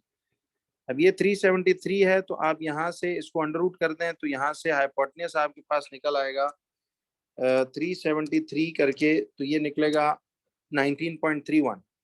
तो अब ये 19.31 सेंटीमीटर्स आपके पास ये हाइपोटेन्यूज आ गया। अच्छा, जब ये आपके पास फासला निकल आया, तो इसको यहाँ लिख देते हैं 19.31 सीएम। अब आपने देखिए ये जो ट्रायंगल दूसरे वाला कंसिडर करना है, दिस वन, ये ए सी जी वाला, क्योंकि हमने उसने कहा था ना इस डायगोनल ए जी और बेस के दरमियान एंगल तलाश करो, तो हमने ये वाला एंगल ये फाइंड करना। तो आप फिर इधर से ये ट्रायंगल इस तरह बना लो कि ये इधर जा रहा है, ये लाइन यूं जा रही है, और ये जो डायगोनल था ये ऐसे जा रहा था। तो see, this was the G point, this was the C point and this is A. देखिए ना, ये आपके पास ए पॉइंट था, ये सी पॉइंट है और ये जी पॉइंट है, तो ये इसका ये ट्रायंगल हम कंसिडर करेंगे जिसका इधर 90 बनेगा। तो ये एक अजम्पशन तो नहीं है, दिस इज वाकई में एक 90 डिग्री का ये एंगल यहाँ पे बनता है। अब देखो, ये आपके पास 12 सीएम है और ये 19.31 सीएम आपके पास निकल आई, तो ये वाला एंगल अब आपने थीटा फाइंड करना। देखिए, थीटा के सामने तो परपेंडिकुलर आ जाएगा, थीटा और 90 को जो लाइन जोड़े वो आपकी क्या कहलाएगी, ये बेस कहलाएगी। तो मुझे ये बताइए कि प्रॉपर ब्रशिंग का वो फॉर्मूला लगेगा, tan theta equal to perpendicular over base. तो tan ऑफ द थीटा हमने फाइंड करना है, परपेंडिकुलर है 12 और बेस है 19.31। तो देखिए थीटा निकल आएगा tan इनवर्स, सॉरी, ये थीटा निकल आएगा आपके पास tan इनवर्स ऑफ 12 अपॉन 19.31। तो ये थीटा इक्वल टू कितना निकलेगा फिर आपके पास, इफ यू चेक दिस, तो 12 डिवाइडेड बाय 19.31 और इसी का tan inverse of the answer, तो ये इक्वल टू बनेगा 31.85। तो इसका मतलब है कि 31.85 डिग्री इसका एंगल, ये 2 डेसिमल्स तक छाप के, तो फिर हम इसको राउंड ऑफ करेंगे 31.9 डिग्रीज। तो यहाँ पे हम 31.9 डिग्रीज इस फाइनल डैश पे यूं लिख देंगे। तो जरा चेक करते हैं इसका, देखिए कि 31.9 डिग्रीज वही उसने ये जो पहली प्रेफरेंस में जवाब दिया हुआ वो यही है। तो इन सवालों को बच्चों आप लोग जरा ध्यान से देखा करें कि किस तरह से हमने इनको फिगर आउट किया। कि पहले इस देखो जमीन पे लेटे ट्रायंगल की, पहले तो ये सवाल समझो ना, उसने कहा calculate the angle that diagonal A G, कहता है ये जो एक डायगोनल है एजी, कैलकुलेट करो वो एंगल जो ये एजी बनाता है इस बेस के साथ। तो बेस से मुराद तो यही वाली फ्लोर के साथ ही एंगल बनाएगा ना ऐसे हवा में। तो पहले हमने इस जमीन पे लेटे ट्रायंगल के जरिए इस हाइपोटेन्यूज को फाइंड किया, फिर हमें इस वाले ट्रायंगल को कंसिडर करके एसीजी को कंसिडर करके हमने यहाँ से ये 12 और ये 19.31 लेके इस वाले एंगल थीटा को यहाँ से फाइंड किया। ठीक है जी। तो अब यहाँ से सवाल ये था कि आपने अब ये करना था जी कि इसमें 19.31 ये यूं आ गया। अब जरा क्वेश्चन नंबर 25 देखो, पेपर ये काफी लंबा चल रहा है। देखिए क्वेश्चन नंबर 25 में वो हमें कहता है कि describe fully the single transformation that maps triangle A on to triangle B. देखिए वो कहता है कि ट्राइंगल ए को हमने ट्राइंगल बी पे मैप करना है, तो that makes triangle A the object and B वाला ट्राइंगल एज द इमेज। आपको बच्चों याद है कि इस ऑब्जेक्ट का तो नाम मैं यहाँ से चलिए अपनी मर्जी से रख लेता हूँ, इसको पी कह देता हूँ, इसको क्यू कह देता हूँ, इसको आर कह देता हूँ। बट अब इधर ये जो 90 डिग्री कॉर्नर है, इधर भी जो 90 डिग्री कॉर्नर होगा ये पी डैश होगा। देखिए ये जो इसके करीब वाला साइड थी ये क्यू था और लॉन्गर वाली साइड आर है, तो इसी तरह यहाँ पे भी जो करीब वाली साइड है वो क्यू डैश होगी और लॉन्गर वाली साइड आर डैश होगी। अब आपने ये डिस्क्राइब करना है कि ये कौन सी ट्रांसफॉर्मेशन है जो मैप कर रही है ए को ऑन टू बी। तो बच्चों एक चीज देखिए, आपको बताया गया था कि ये पी और पी डैश, क्यू और क्यू डैश, आर और आर डैश, ये corresponding set of objects and images होते हैं। देखिए आपने ये सोचना है कि इसमें आपने पी और पी डैश, क्यू और क्यू डैश, जरा गौर से देखो क्या ये ट्रांसलेशन होती नजर आ रही है। देखिए ये ट्राइंगल ए बिल्कुल इसी तरह तो उठ के इधर नहीं आ रहा ना, तो ये ट्रांसलेशन नहीं है, या तो ये रिफ्लेक्शन है या ये रोटेशन है। अच्छा ये रिफ्लेक्शन है या रोटेशन जो भी है, आपको मैंने क्या बताया था कि P और P डैश, Q और Q डैश का आपने परपेंडिकुलर बाइसेक्टर बनाना। P और P डैश का, Q और Q डैश का आपने परपेंडिकुलर बाइसेक्टर बनाना है, तो हम क्या करेंगे, तो वो आपको तरीका पता ना कि P और P डैश का देखिए आपने बाइसेक्टर बना लेना।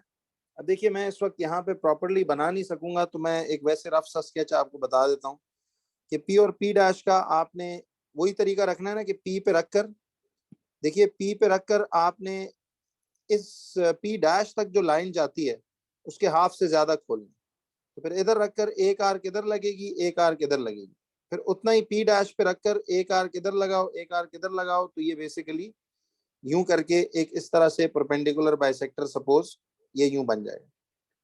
याद आया कुछ आपको?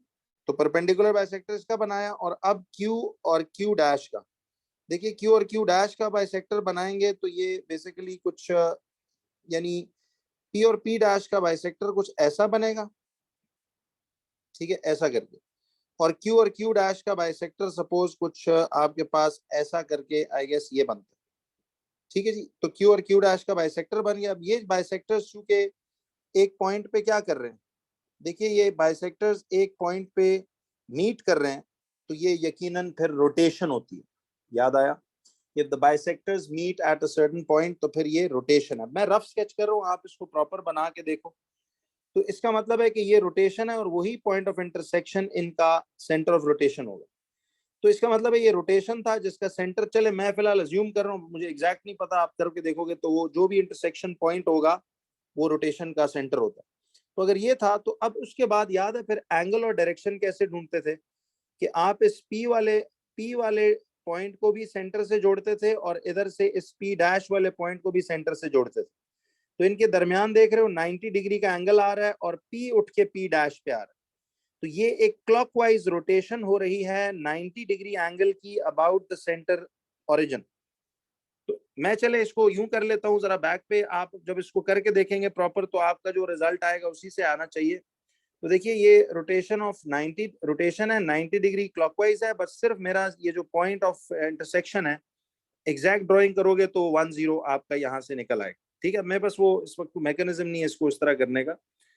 तो आप इसमें ये लिखोगे, याद है इसका कंप्लीट जुमला हम लिखते हैं कि triangle A is mapped on to triangle B, triangle A is mapped on to triangle B by a rotation. ठीक है जी, A is mapped on to B by a rotation of 90 degrees clockwise, ठीक है, 90 degrees clockwise about 1,0। तो triangle A is mapped on to triangle B by a rotation of 90 degrees clockwise about 1,0। तो ये आपके पास एक 90 degree clockwise की rotation आ जाएगी जो कि अबाउट 1,0 इस तरह से हम लिख लेंगे। बहरहाल वो तरीका आपको पूरा सिखाया हुआ है। अब देखिए इसी तरह से तो आपने बस एक बार रिपीट कर रहा हूँ, P और P डैश का परपेंडिकुलर बाइसेक्टर करना था और फिर Q और Q डैश का परपेंडिकुलर बाइसेक्टर करना था। जिधर ये बाइसेक्टर्स अगर तो ये ओवरलैप हो जाते तो ये रिफ्लेक्शन होती और आप उस ओवरलैपिंग बाइसेक्टर की 2 पॉइंट्स लेके इक्वेशन निकाल लेते, ये रिफ्लेक्शन डिस्क्राइब हो जाती। बट अगर वो बाइसेक्टर्स एक पॉइंट पे मीट करें तो समझ जाओ कि ये एक रोटेशन है, वो इंटरसेक्शन पॉइंट उसका सेंटर होगा, तो आपकी प्रॉपर ड्राइंग में वो 1-0 ही आएगा। और फिर आपने क्या किया कि उस पॉइंट ऑफ वो से जो सेंटर ऑफ रोटेशन है उससे P को भी जोड़ देते हैं और P डैश को भी जोड़ देते हैं और फिर उनके दरमियान का एंगल मालूम कर लेते हैं और P उठ के चूंकि P डैश पे आ रहा है तो ये क्लॉकवाइज रोटेशन ही बनती है, तो इसलिए हमने इसको पूरा इस तरह से लिखा। अब वो कह रहे हैं डिस्क्राइब करो transformation which maps A on to C। तो देखिए A ऑन टू C को अब हमने लेकर जाना है, तो ये A है और ये C है। देखो बच्चों, A और C को आप देख रहे हो कि ये इनका साइज चेंज हो रहा है, तो A ऑब्जेक्ट है और C आपका इमेज है। देखो 90 वाला कोना इधर भी P है, तो 90 वाला कोना इधर P डैश होगा। इसके जो करीब वाला फासला है Q है, तो इधर से जो करीब वाला फासला है वो Q डैश होगा।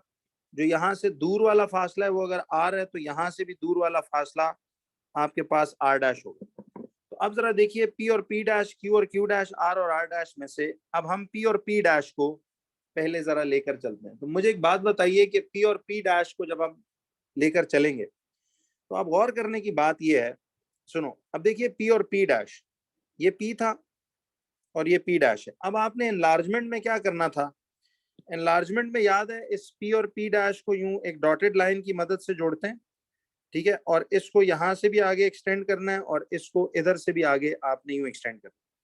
फिर देखिए अगर आप इधर से Q और Q डैश को आप इधर तक लेकर आते हो, ठीक है जी, तो यहां से इसको भी आगे तक आप एक्सटेंड कर दो ऐसे करके और इधर से भी ऐसे एक्सटेंड कर दो।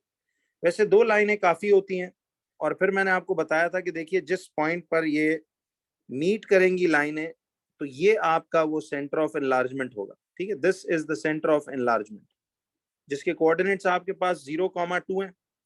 तो हमें इतनी समझ आ गई कि जी triangle A is mapped on to, देखिए triangle A is mapped on to triangle C, ठीक है, mapped on to triangle C by an enlargement, ठीक है, A is mapped on to C by an enlargement with centre 0,2 with center 0,2 and scale factor उसका याद है कैसे निकालते थे, स्केल फैक्टर इधर बच्चों माइनस होगा, क्योंकि देखिए सेंटर के याद है एक तरफ ऑब्जेक्ट है P और उसी के ऑपोजिट तरफ है P डैश, तो जब भी ऑब्जेक्ट इमेज ऑपोजिट साइड्स पे हो तो फिर स्केल फैक्टर नेगेटिव होता है। अब इसकी सिर्फ वर्किंग करनी है कि स्केल फैक्टर का फॉर्मूला आपको याद है length of image over length of object करते थे। अब देखिए ना ये ए ट्राइंगल ऑब्जेक्ट है तो इसकी लंबाई ऑब्जेक्ट की लेंथ की जगह आएगी और सी इमेज था तो इसकी लंबाई वो आएगी। तो आप कोई सी कॉरेस्पॉन्डिंग ले लो कि देखो length of image P dash Q dash है, तो लेंथ ऑफ इमेज अगर P डैश Q डैश ले रहे हो तो फिर लेंथ ऑफ ऑब्जेक्ट की जगह क्या पुट करेंगे, उसका कॉरेस्पॉन्डिंग PQ पुट करेंगे। तो P dash Q dash over PQ आएगा, तो ये कितना आएगा, आप जरा ये देखिएगा कि देखें P डैश Q डैश हमारे पास ये कितना आता है, दिस इज 1 2 3 4, तो इसका मतलब है कि ये 4 यूनिट्स है और पी क्यू का फासला ये हमारे पास कितना आ रहा है, दिस इज 2 यूनिट्स, तो 4/2, तो के की वैल्यू कितनी आएगी, के की वैल्यू आपके पास 2 आ जाएगी।